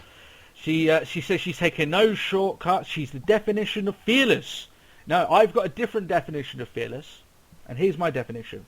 The definition of fearless is John Cena playing pull-out roulette in the game of pregnancy. Now that is fucking fearless. For a guy who doesn't want kids. Yeah. Now I don't say, you know, if you're not trying to have kids, and I would not state playing pull-out roulette is quite dangerous, but it's fearless. I'll give it that. She calls herself the Total Diva. I'm sure resident NXT report card holder Dana Brooke enjoyed that particular statement. She says that she has the powers to make all the decision in the women's division. And you, of course, as soon as she said that, I was like, we all know. I have the power! All the power! Yeah, and then... Hello, Steph. Hello, Steph. Yeah, Stephanie McMahon comes out. Stephanie reminds her that she owns WWE, and Nikki realises, oh shit, she's dressing me down. Oh, fuck. That's what Stephanie does. But here, I think, you know, in all fairness, that it kind of plays into it, because Nikki and Storin has been throwing around Steph's name, saying, oh, you know, I'm very tight with Stephanie McMahon. I wonder how she... Well, actually, Stephanie McMahon is actually against her now, so...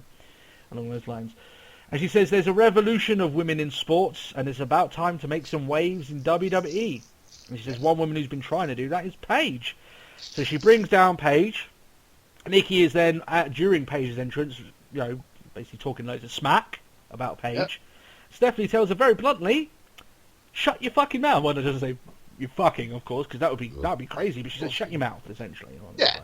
She was extremely face, was Stephanie McMahon in this segment. More face than you'd ever seen her. Like, I don't know why you're complaining. I say she's trying to make changes. No, I'm not complaining. Changes. I'm just saying it's strange.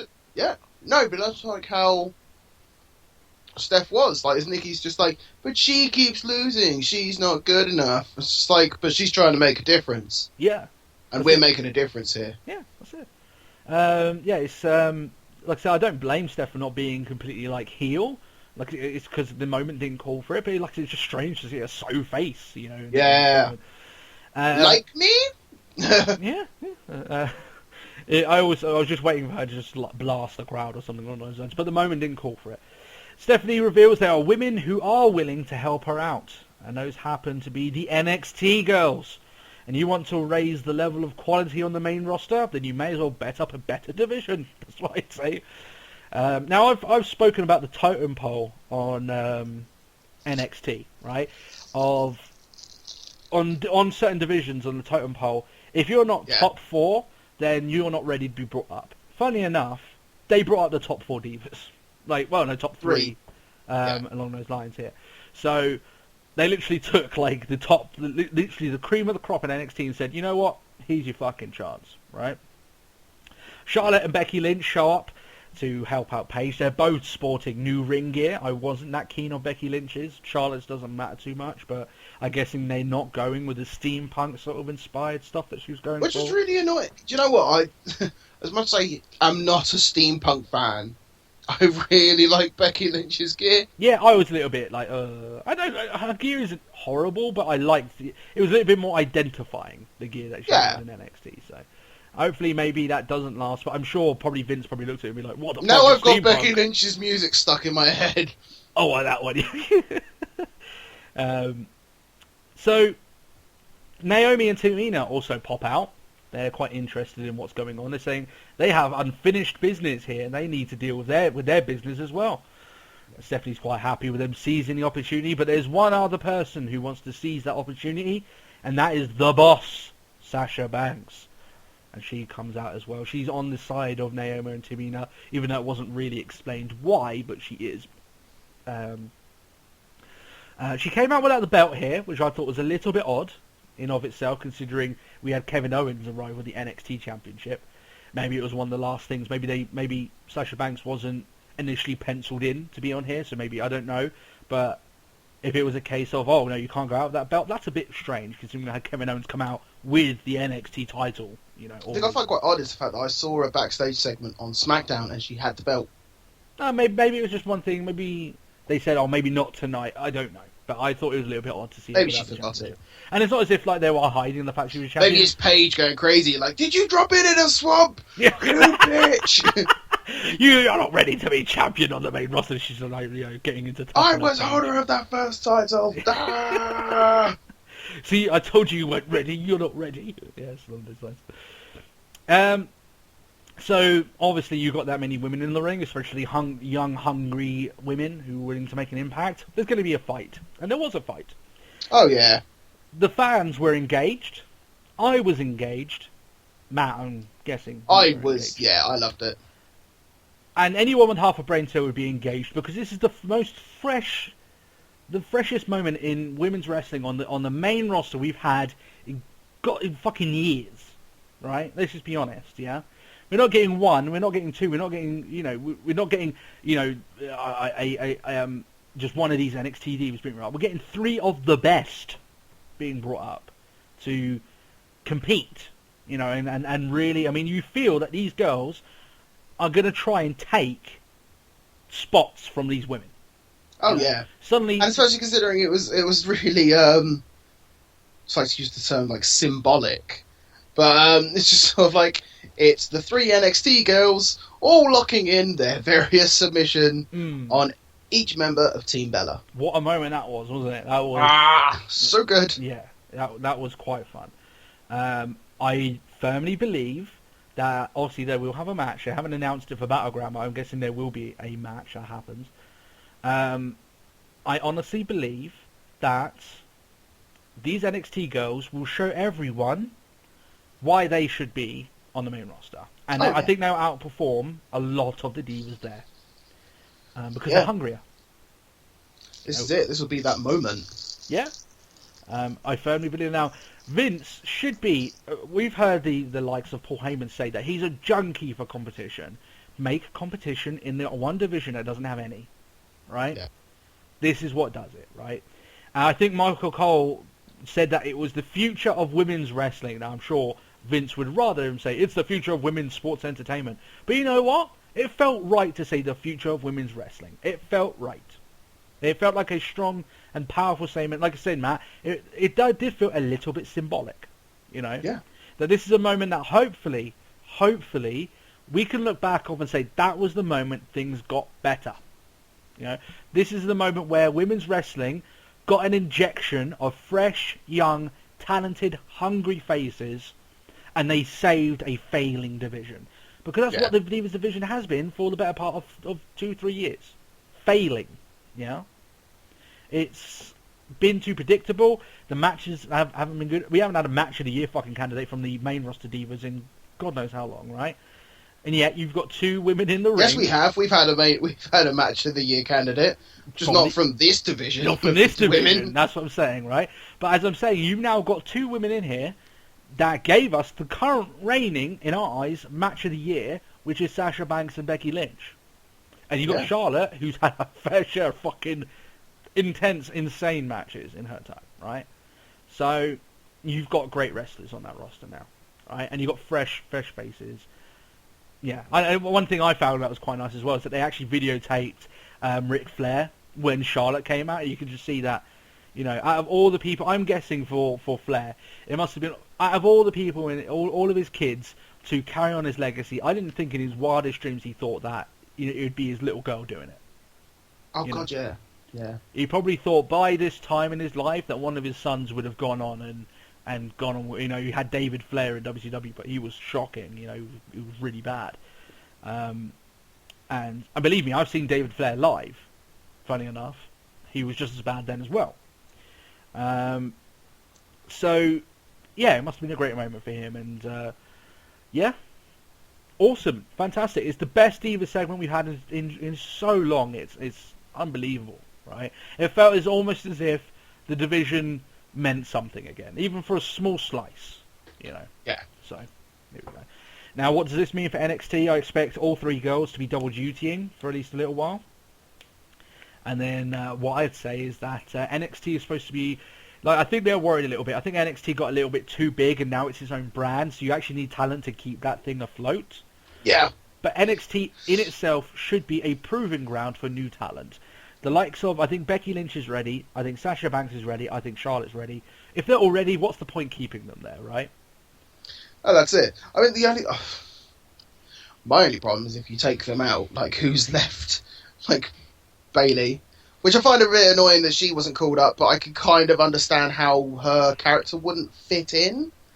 And because, like Steph was on about, like, change and being hungry, and there's, Bayley as a character is just sort of like, I'm here to have fun! Yeah. No, and also as well along the lines, there was 3 slots that were available. She's the 4th best in that time. Yeah. She misses out, I think, just on the cut. But yeah, I think that she's a perfect person to take the title if Sasha Banks is going. Yeah. Why not? Why not do it with Bayley and set up this storyline? But yeah, as you say, what have you got then afterwards? You've got Dana Brooke, you've got Bayley, you've got Emma. Then they start to look very fucking. You've got Carmella, Alexa Bliss. Oh yeah. You've got a few extras, but it's like they would need to basically put 3 new divas in there to fill the slots and bump everyone up. But that's how NXT should be, right? NXT, like I said, I'm always a little bit afraid that NXT becomes too big for its boots, and they're afraid to take people out of NXT because they need NXT to work, you know? But NXT is supposed to be developmental, and I'm fine with the good guys, you know, the ones that deserve it, being booted up to the main roster, and then giving some new faces in. You know, I actually think NXT needs some new faces, you know? But there we are. Awesome stuff by the Divas there. Very interested to see what happens next. Primetime Players and Mark Henry versus The New Day. Now, The New Day in the ring. Xavier Woods calls his hometown of Atlanta the best in the world because of their positivity. They're so positive, Matt, in Atlanta. But then he fires shots at the Atlanta Hawks for failing in the NBA playoffs. Shots were fired against everyone, really. Yeah. It's like, and you, like Big E, was just sort of like, you were so positive, even when your city got shut down by an inch of snow. And it's like, haha, you're pathetic. I'm sure Boston was like, you little pussies, because you're in the amount of fucking snow that they had. Yeah. Edge! We had to cancel everything, you know, because literally it was nothing but snow. To the Atlanta, everyone knows here, I'm a basketball fan, so I'm going to talk about this.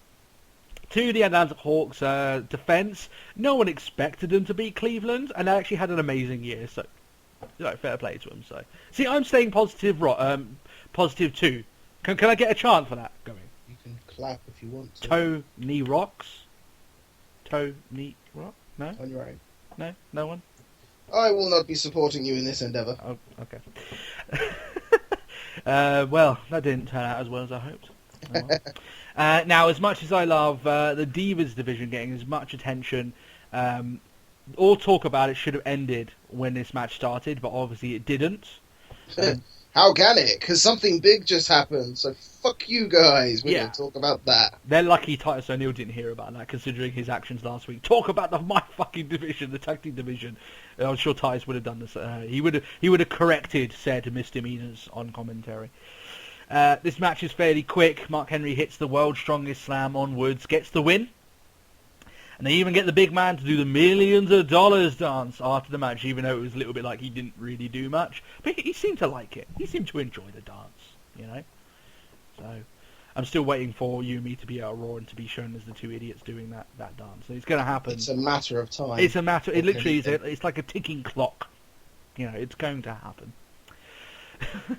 King Barrett. Oh God. Oh no. Oh no. I'm getting a headache now already, Matt. I'm getting a headache. Oh. It's time, Tony. King Barrett versus R-Truth. So we're getting this match again, and I was at first extremely happy that R-Truth has now ditched his royal garb and his plunger, right? And the hat that looked like it wasn't made by someone with the brain power of R-Truth's age, shall we say, right? Oh. Yeah. Literally, my 5-year-old could make a better crown. Yeah, that's kind of true. I'm not sure why anyone would be very interested in this match. We've had a very clear and a very as satisfying as you could get finish to last week they had the match. Barrett beat him clean. It's done, Matt. It's done. It's done. It's gone. All right. We don't have to see it. No, it's WWE. We have to see it twice again. Yeah. So, what do you mean you don't want it again? Yeah. What? We're gonna. We thought you guys loved it. Yeah, we're gonna bring it back. We're gonna have one at the pay-per-view too. Are you excited? Are you excited? Really? Of course you're excited. Of course everyone's excited. Should be. And then there's me just shaking my head, going, no, I'm not excited. Now let's explain what happens here. Truth gets the win. He hits the lie detector, which is a finish that he uses so irregularly that I didn't even know it was his finisher. Let's be honest. And then, see, I thought it was called the Little Jimmy. It's been so long since he even referenced Little Jimmy. That's back when he was entertaining, Matt. Well. Yeah. I wouldn't go as far as say he was entertaining. Well, he was better than what he was now. Can you agree with that? Jeez. Yeah, I suppose. Well, maybe not. I guess that capital punishment is looking at you down at your DVD collection, just going, wasn't I that great? Wasn't I? You enjoyed it, didn't you? Remember when R2 stole that boy's Pepsi? Yeah, that's it. So when he beats King Barrett, he goes to the outside and grabs his, his shitty little cape, his fucking cardboard cutout crown, and his plunger, and he thinks now he's a king again. The other one that I got hated about this whole segment is JBL losing his shit. Of course he had to lose his shit. Of course he did, Matt. But, the worst other part, not only did he have to lose his shit, he also had to reference England again, and stuff that had been going on, and Wimbledon, all these other... So shut up, JBL! Yeah, just shut your... I tell you what, we need to get Bronson on this. Just shut your fucking mouth, right? Yeah. Shut up, alright? Because there's no amount of words that commentary can say to salvage the idea that this is. And I've said some weird shit on this podcast. Some really weird shit. Some non-wrestling fans would not believe.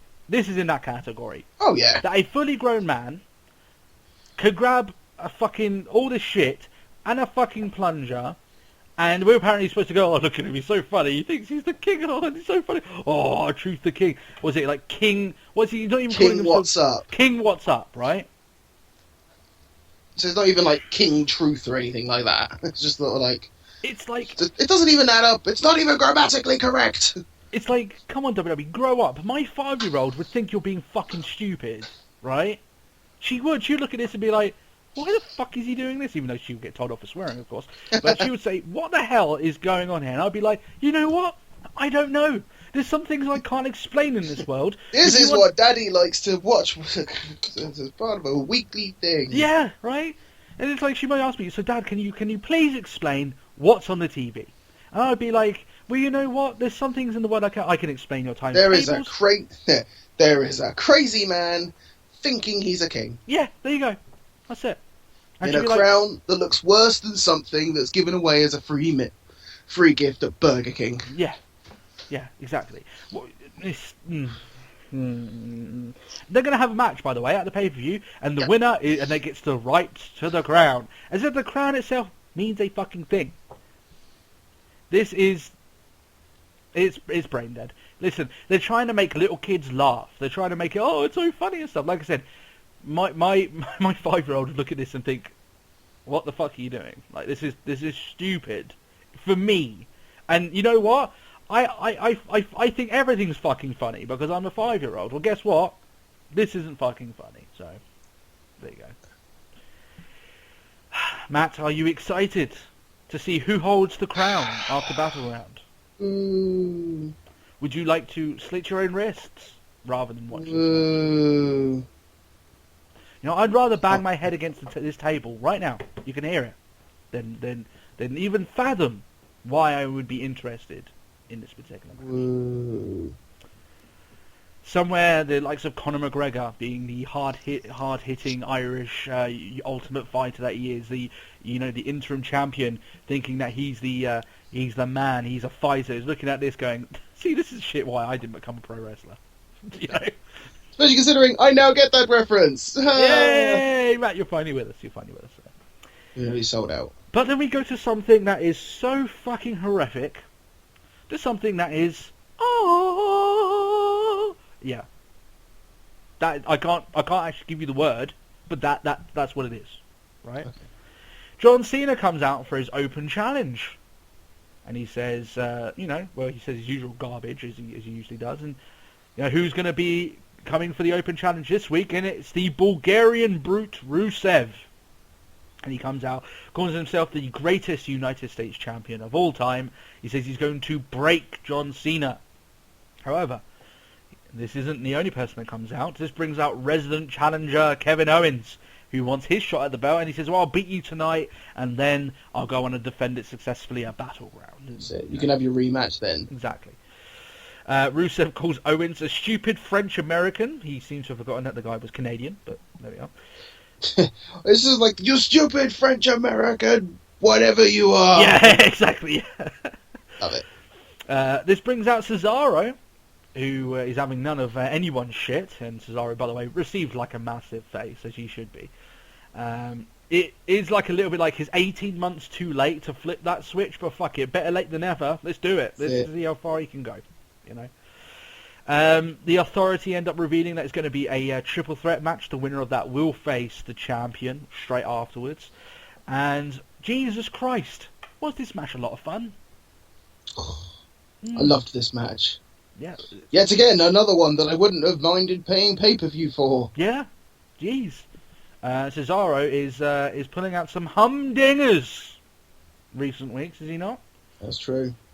He's having some great matches on the back to back. I mean, 3 weeks in a row. Come on, the guy's on a fucking rampage. He's trying to prove a point to someone, even though he, after all this work, doesn't get any match at the pay-per-view, but still. So these guys are absolutely... I find it odd. I'm guessing, well, seeing as we've lost Ryback, we might get it. We might get Cesaro Rusev. Oh, maybe. I'd be interested in seeing that. Considering they had a match on SmackDown, and... So, like, Rusev beats... So we'll cover this in a minute, but yeah. Rusev beats Cesaro on Raw. Cesaro beat Rusev on SmackDown, so we might get it at the pay-per-view. Yeah, maybe they go, fair enough, you guys have been putting out all the stops. Go and steal the show. I'd be happy with that. So this match, by the way, is a great bit of fun. It's almost like two sections to this match. The first section where Owens is involved, and then then he's kind of like, after taking a particularly big hit, he's like, oh, you know what, fuck this, I've got a title shot, I'm gone. And that's it. I know I've got a match lined up. Yeah, so he basically just leaves, and he doesn't come back and steal it at the end. He literally leaves and he's gone. He's not coming back until obviously right at the very end of this United States plethora of fun that we got in the middle of this show.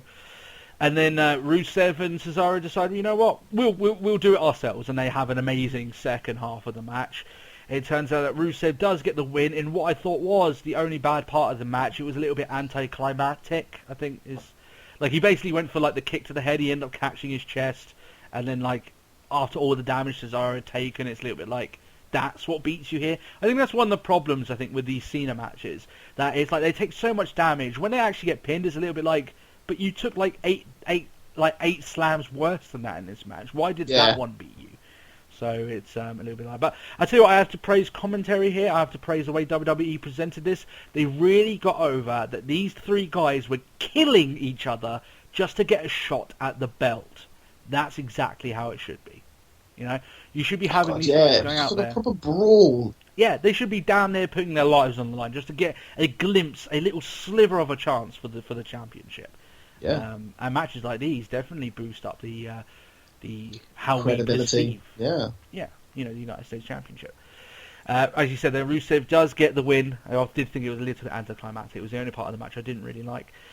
And then obviously because he's so spent, I mean that match went the better part of 20 minutes, and he's taken all these large hits. He's essentially fucked. Like Cena keeps giving Rusev time to get back up, but Rusev's It's like, I'm sorry, but I'm fucked. Yeah, he's been in a war. Like, you wouldn't expect him to be ready for a match at any point, after taking that much damage. And it is essentially a squash match. It does look like Kevin Owens? No. I was about to say Kevin Cena, like they had some sort of baby. Terrible spawn. Yeah. Until Cena looks like he's going to put him away with the AA, but as he goes for it, Rusev then lands like kind of on his back and locks in the accolade, and it looks like he's going to pull off the steal of the century. It looks like he's actually going to pull it off, but Kevin Owens, predictably, as we would all thought, gets involved, power bombs Rusev, and says all along, if anyone's beating you for that title, it's me. So, I would say that's about 35 minutes of hard-hitting professional wrestling, all for the championship prize. That I can dig. If that's going to be the middle of your show, then you can sign me up. I'm more than happy for that. Man, Jesus, I tell you what, it's kind of like a little bit like, when the Shield, 2 years ago now, when the Shield were doing their thing, and they were having world-class matches week in, week out, and we said back then, if you would have taken the Shield out of that year, WWE would be in a pretty innocuous place, Like, in terms of match quality over the board. What if they would take the United States title stuff away this year? Don't you think? That's a lot of really good matches taken out of the equation. See, this is it. And you wanted rid of it. I don't know, but you'd still have a championship to rival over. I'm not saying you get rid of both of them, It's the way it is. True. Okay. Yeah. Don't try and paint me up to be the bad guy here. Jeez. Kane is backstage. Rollins is looking a little bit sheepish and asks him if everything's ready for the contract signing tonight. He says, Kane, it's on you if it doesn't work. And I thought, well, that's a bit harsh because it's a WWE signing, a contract signing. Something is going to happen. It's like, it's like death and taxes and WWE contract signings. You know what's going to happen with them. It's going to happen. Yeah. So. Now, the Tough Enough participants are out on the stage. I refuse to call them contestants because there's very little contesting on the actual show. So, Joe, one thing I quite like, this was probably the deadest moment of the show. It was the deadest moment of the show, yeah. But I think once you put the Tough Enough participants out there, you know where the segment's going, and the fans are going to be very not as receptive. And come on, Matt, we know the reason why they were put out on Raw is because the fucking ratings are shit. Let's be honest, They're trying to hope. I mean, to be honest, if they did all the plugging before Tough Enough, they're not going to get any viewers than they already have for that show. So that's the bottom line over there. But Lita comes out to the ring. She runs down all the participants, and that's literally all that she's there for. I thought it would have been a shame. Lita hasn't been around for a while. She could have cut a promo, had a little bit more time on the mic, but no, it was literally, here are all the contestants, and that's it. That's the entire segment. So, yeah. But everyone was quiet. Suddenly, except for 3. One of them was a bit, nah. Yeah. So. Obviously, Patrick and ZZ probably got the biggest cheers. Yeah, I mean, I think the fans do like Patrick, and he looked dapper in that suit as well. So we'll give him that. Yeah. Stardust is he's back from his time away from obviously his father passing away. He brings back the regular kind of batshit crazy backstage promos that he was doing with Goldust when he first arrived as Stardust. If you remember them and their cosmic keys and all that stuff that they were doing. And he's basically making kind of a promo in the direction of Neville. He says he's going to make Neville come crashing down, and they're kind of going with the comic book route. They actually made a really cool comic book drawing of both men. And they use that as what's next on Raw, and they use those comic book things. I actually quite like that. It was quite cool, especially whoever was the artist for doing that. Actually, was it was really good. Yeah. Now, proper comic book style. You may be asking, why are they doing this? Why are they pushing the comic book route? It's because they got Stephen Amell waiting at Summerslam to do an angle. So, they're going the comic book route because they have a person playing a comic book hero. So that's the reason why they're going with it. And that's still all up. They're still all in the plan. Now, some fans were stating here that while it was great to see Cody back, they were a little bit shocked at him continuing the Stardust gimmick. They thought that maybe he would come back as original Cody, and honour his father and all this lot. Now, because of the Stephen Amell stuff and the fact that, Cody has stated that he wouldn't want to use his father's death as a way of pushing himself, yeah. So a lot of that, it makes a lot of sense for him to stay as Stardust. I'm sure WWE wanted him to be Stardust for SummerSlam, and I don't think Cody was particularly gunning away from the Stardust character. I think in his own mind, he's done a lot of work to make this thing happen. But the question is, should he put the gimmick away? And I think after SummerSlam, I think he should. I think it's past its due date, unfortunately. So yeah, you reckon it's done? Yeah, I think it's done. I don't think you should go for... I think after SummerSlam, I'm fair enough. You want to do the Stephen Amell thing, do it. But after SummerSlam, I don't. I think a lot of people forget, considering he's been gone for a while, how past its due date Stardust was before he went away. He was past his due date. Yeah, I suppose, especially considering the feud that he had with Goldust. Yeah, I think it kind of it almost added years to the Stardust character. Yeah. Because it's just sort of like, well, it should be done by now. Yeah. I think it's also WWE's handling of him as well. He was losing a lot of matches and along those lines. But, unless WWE are going to put, added vigour into this character, to me, if I were Cody, I'd say, you know what, it's time to just try something new. He's obviously proved that he can do multiple gimmicks. So nothing should stop him, but still. So Neville and Stardust do have a match. It's all right. It's nothing spectacular. You kind of see everything here from Neville that you would have seen already. Yeah. Stardust gets the win. He goes like a reversal roll-up. He grabs the tights, and he gets the victory there. They'll obviously set up the match later on. I'm sure he will go against Neville at that match at SummerSlam and have... Or maybe he will go against Stephen Amell. Maybe they will go down that route. I don't know, but I don't know how far they can take that, but still. Neville, however, has lost a bunch of matches recently. He has lost a lot. Now, it's no reason to be alarmed now, but it's worth noting. Yeah. I do expect him to beat Stardust eventually, but I think over the last 3 weeks, he's lost a lot of matches in those times. So we come to the main segment of the night. Seth Rollins is out. He's there for the contract signing. He says he's sick of watching footage of Lesnar destroying the Cadillac over and over again. I thought, really? Out of all the useless replays you use on this show, that's actually one I'm okay with. I'm fine with it. In fact, I don't think they've used it that much. Yeah, exactly, yeah. He gives his word that he's not afraid of Lesnar, and he's going to be the fire that burns down Suplex City. You knew it was going to happen. He loves that fucking line, doesn't he? I'll say it all the time.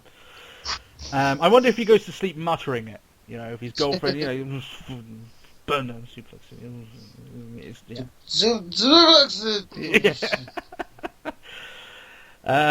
Lesnar then shows up.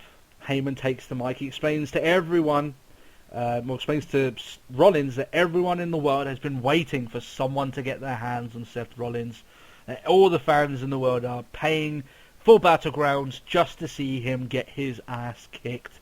And I feel bad for the one guy in the world going, I'm buying it for Barrett versus Truth. You are a fucking idiot. Yeah! Yeah, let's be honest, most people are going to watch this show just to see Seth Rollins take about 18 Germans. Exactly, that's the one thing that... The one thing that Heyman reflects on is just sort of like, ever since you stabbed your Shield brothers in the back, people have wanted to see you get your ass kicked. Yeah. And then ever since you cashed in and screwed over Dean Ambrose and Money in the Bank, people have wanted to see you get your ass kicked. And it's like, and then you stole the title from Lesnar, and now he wants to get your ass kicked. Yeah, exactly. Yeah. It's just like, so guess what? Your ass... Get kicked! It's getting kicked, yeah. You can kind of see where this stacks up, Mr. Rollins, Yeah. Now, Heyman then kind of spazzes out for a little bit. He says, your hands are underneath the table. What were you doing? And Seth's like, what are you talking about? Lesnar flips the table and then reveals there's an axe handle under the table. And remember Seth's famous oh shit face that he pulls out on occasion? obviously it was on display here, but I think we got the closest to Kane having the same response. He was a little bit like, oh, fuck, that's not good. Someone's probably going to get their leg broken for this. But he wasn't that wrong, was he? He's going to get his ass kicked. Yeah. There's a brawl that ensues. Lesnar obviously comes out on top, and then he decides, well, fuck all this. I'm going to put Kane's leg on a set of steel steps, grab the top of the steel steps, and go bosh. In what seemed like a very convincing splattering of his leg, but he actually he actually did it quite Oh yeah, very well. safe. And this is kayfabe breaking his ankle, his leg, or whatever. And this obviously now is written off J&J Security and Kane as backup for Rollins at Battleground, or Battlefield, as Daniel Bryan would like to call it. Maybe he's been playing a little bit too much Xbox, while he's been out. He's got all that time. So you'd think that would end the show, because you got Brock Lesnar posing with the belt there. No, Rollins takes the mic, he talks some more, and that's how the end of the show happens. I thought the ending promo was hugely unnecessary, personally. I thought, fine, you've got Brock Lesnar breaking his ankle, he poses with the belt, done. Wash your hands, fairly decent segment, done. And then you've got Rollins, who wants to talk more, and it's like, no, it should have ended there, but still, it's okay. It wasn't so terrible, but it was essentially just him having a paddy. It was him having a little hissy fit in the ring, and to be honest, we've seen that in abundance, from Seth Rollins. Yeah. I just thought that's a perfect. Maybe they had time to fill. Maybe they told him we've got an extra 5 minutes. Grab a fucking mic and do something. But I don't know. It was awkward booking because you almost had the pitch perfect ending to the show, and then you had Rollins just grab a mic. It was a bit weird. So all in all, this show was pretty damn good. 2 good Raws back to back, I'd say. Yeah, also. You've got a very good match with the US title involving those 3 guys. You've got a great Divas segment that gives us some hope. That's not exactly a word that we've used too much involving WWE. Referring to the Divas division. Yeah, in Divas division in general as well. And you had Brock Lesnar doing his thing, which is always quite entertaining. I will say that WWE, I don't think they did a good enough job in setting their other matches up. They've kind of gone all in on this main event, and I mean that's okay, but it means that the majority of the rest of the show, the pay-per-view, is a little bit like it's quite lacking, especially considering like you've got some matches now that aren't even on the show. You've got the Intercontinental title match not there anymore. So yeah, I mean it'll be quite interesting because maybe they'll have quite a long match. Yeah, I do expect them to have a very lengthy. I don't think it'll be like a quick sort of like end of Mania where it's like shit. We got 15 minutes and we haven't even done entrances yet. Yeah, I expect Cena Owens coupled with the main event. I probably think that's going to probably be like all together video packages, entrances, and all that lot. I think that's probably going to be like an hour and a half in on of itself. Yeah, I was about to say like an hour 20 or something. Yeah. So because you look, I mean, we're going to go through the predictions now. You go through this card and you'll be maybe thinking, that's not a very good card, and you'd be fucking right. It's not a very good card. Let's go through the predictions now, because then you'll see kind of what we're talking about. The pre-show, R-Truth versus King Barrett. Don't care, but Barrett. Yeah, I went with Barrett. I did say here that I wouldn't be shocked if they let Truth win just to keep things going, but I'm just going to say Barrett to win. I honestly don't care. Yeah. Hopefully they'll move on, and they'll go from where they go from there. I have seen enough of R-Truth versus King Barrett, to be honest. That's just the honesty. I think everyone can kind of get our thoughts on that earlier on in the show. Roman Reigns versus Bray Wyatt. This has the makings of the usual Bray Wyatt 3-match program, of where he loses the first one. Oh no, sorry, he wins the first one, and then you're going to have like his opponent win the last 2. That's why I say I think Roman Reigns will win the last 2 matches in the feud, but I think Wyatt will win this one against Reigns. I was going to go with like a double out. You're going to go with double out. I want to go to DQ or something. Oh, fair enough. I think that's an equally vague. No, it's a likely outcome, I'd say. Considering they may not, we've seen this all before. Why as well? They want to be as ambiguous as they can, They want instead of giving us one big fucking blockbuster match, they want to draw it out, and that's one of the main problems of WWE as a whole. Primetime Players versus The New Day for for the tag team championships. BTP. Yeah, I'm going for a retain for the PTP. I feel like if they're going to drop them, they're going to drop them to a different heel tag team. They're not going to drop them back where they were. I could be wrong. I certainly wouldn't be out of the realm of possibility for New Day to win, but I think Primetime players get the win and they move on. And I would say that my initial thoughts was they're going to lose it eventually to Harper and Rowan, but Jesus Christ, we haven't seen Harper and Rowan in God knows how long. So Who and who? Yeah, exactly, right? So I don't know who these people are. Yeah, I haven't seen them on Raw. Are they on NXT? Yeah, must be. Yeah, fucking hell, yeah. John Cena versus Kevin Owens. Owens! You going with Owens to win the championship. That's interesting. I'm going with John Cena to retain his belt. Don't you be a dirt. Go clean your mouth out. Listen, I'm predicting to get it right. This is WWE. John Cena will win. Don't be a dirty whore bastard. Don't do it. Don't do it!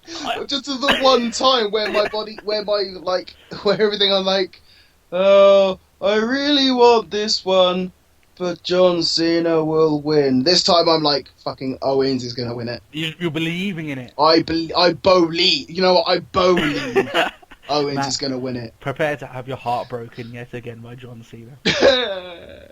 Yeah, it's going to happen. Don't do it. My reason thinking of this is that while I think they do like Owens, I think they want Cena to push this division a little bit further before he loses that belt. And my thought as well is I don't know if they have plans for Cena without the belt yet. So if that is the case, then Cena's going to retain. No. That's going to be an interesting match to watch now. No. It will be interesting anyway. I was going to say it's going to be good to watch regardless. Yeah. Talking of matches that aren't interesting, in contrast to the Cena Owens matchup, Randy Orton versus Sheamus. Don't care. Talk about a match with a massive potential to suck. This match could be a disaster. You could see the fans piss all over this match the way they have done so before. I'm talking about the Raw after WrestleMania, that famous thing where the fans decided we don't want to see these two wrestle, so we're going to cheer for everyone apart from the two that's in the ring. So yeah. Do you know what? Fuck everybody. Yeah. What's your prediction anyway? Who you've got to predict? Sheamus. Oh, I'm going Orton. I think Orton wins, but I'm going with Sheamus solely because, keep him strong considering he's obviously Money in the Bank. No, the way I look at it is that Sheamus way WWE will look at it is that Sheamus has Money in the Bank. He doesn't need to look strong. Yeah, but which is sometimes how they go with things. But I don't care. Yeah, as I'd say, your prediction was with as much enthusiasm as the R-Truth King Barrett match. So yeah. Seth Rollins versus Brock Lesnar for the WWE World Heavyweight Championship. My prediction is, I see Seth Rollins getting an absolute pasting, but I don't see Brock Lesnar walking one out with the belt. I was going with him to win. I see a DQ. I don't see. I'd be very shocked if Seth Rollins with no backup beats Brock Lesnar clean. I think that would be horrendous. As much as I want to see Rollins being brought up as this great guy, his character is that he's a slimy, conniving champion that, when the odds are finally stacked against him as a face, the face should win. Yeah. And if Seth Rollins beats Brock Lesnar completely 100% clean, then it's that really damages Brock Lesnar's appeal as this all-conquering monster. So in that case, either someone gets involved and stops Brock Lesnar from winning, or it's a DQ. But I do see Brock Lesnar getting a fuck ton of offense. I think Rollins will take a battering in this match. Oh yeah. Like I said, you could probably even get we're gonna have easily double-digit German suplexes, without question. So. Yeah. In fact, I wouldn't even be shocked if it hits a point that even though Lesnar loses, we don't have Rollins on Raw. Are you thinking he'll give him that much of a beating? And it's yeah. Did you know, actually, I saw a very interesting fact. Go on. Since his debut within the Shield, Rollins has not missed a Raw. Oh, really? We've done every single Raw since then? Since their debut, since the Shield debut. Jeez, that's quite impressive, isn't it? Crazy, isn't it? Yeah. Maybe that's part of the reason why Vince apparently likes Rollins a lot, because maybe it's that work ethic that he's talking about. He does want to do all these media appearances and stuff like that. And do. Oh yeah, he'll do the lot. So that is the show for this week. We're well over 2 hours, I think. Anyway, along those lines. If you did enjoy this show, then please leave a like. You can also subscribe, become one of our well over 300 subscribers. We are hoping to hit 400 by the end of the year. I'm pretty confident now that we'll easily hit that. Yeah, doing good. So the show's gradually growing. We're getting ever closer to that landmark 100 episode. And believe me, guys, we've got some big news coming for that episode. We've got a lot of stuff in the pipeline, slowly working on it. It's getting there. We know you guys are excited in terms of learning what we're getting. You know, what we're getting involved. Is it this particular project? Are we bringing this in? There's a lot of stuff up in the air. Me and Matt, talking about it in regards to what we're going to bring into the show. There's going to be a lot of, I wouldn't like to say changes, but a lot of additions to the show and stuff like that. So we'll definitely talk about it there. Like I said, I did drop a little bit of a hint, maybe some competitions. Yeah, maybe I'll leave that little bit of a tug there for them, in regards to what we might be doing in the future. If they want to tweet us, what is our Twitter handle? I've forgotten it from the start of the show again. Jeez. At Talk Wrestle Pod. That's it. At Talk Wrestle Pod. That's exactly what it is. And thanks for keeping up with us. Like I said, the audio I wouldn't say that quality. It will sound different. I'm pretty sure it will. It's just working off a new system, different sound cards. Believe me, it's been a nightmare. I have headaches from sorting it all out, so it's crazy. If you want to leave any questions, though, you can leave them in the comment section below. Have I plugged everything, Matt? Is there anything else that I need to plug? I feel sufficiently plugged. Do you want me to plug you harder? Would you like that? No. No. Okay. Getting a little bit too close. Much. Okay. Well, with that particular notion, we're out of here for this week. Thank you guys for listening to the show. Hope you guys enjoyed it. And we'll catch you all next week. We'll see you soon. Thanks a lot now. Bye-bye. Bye-bye.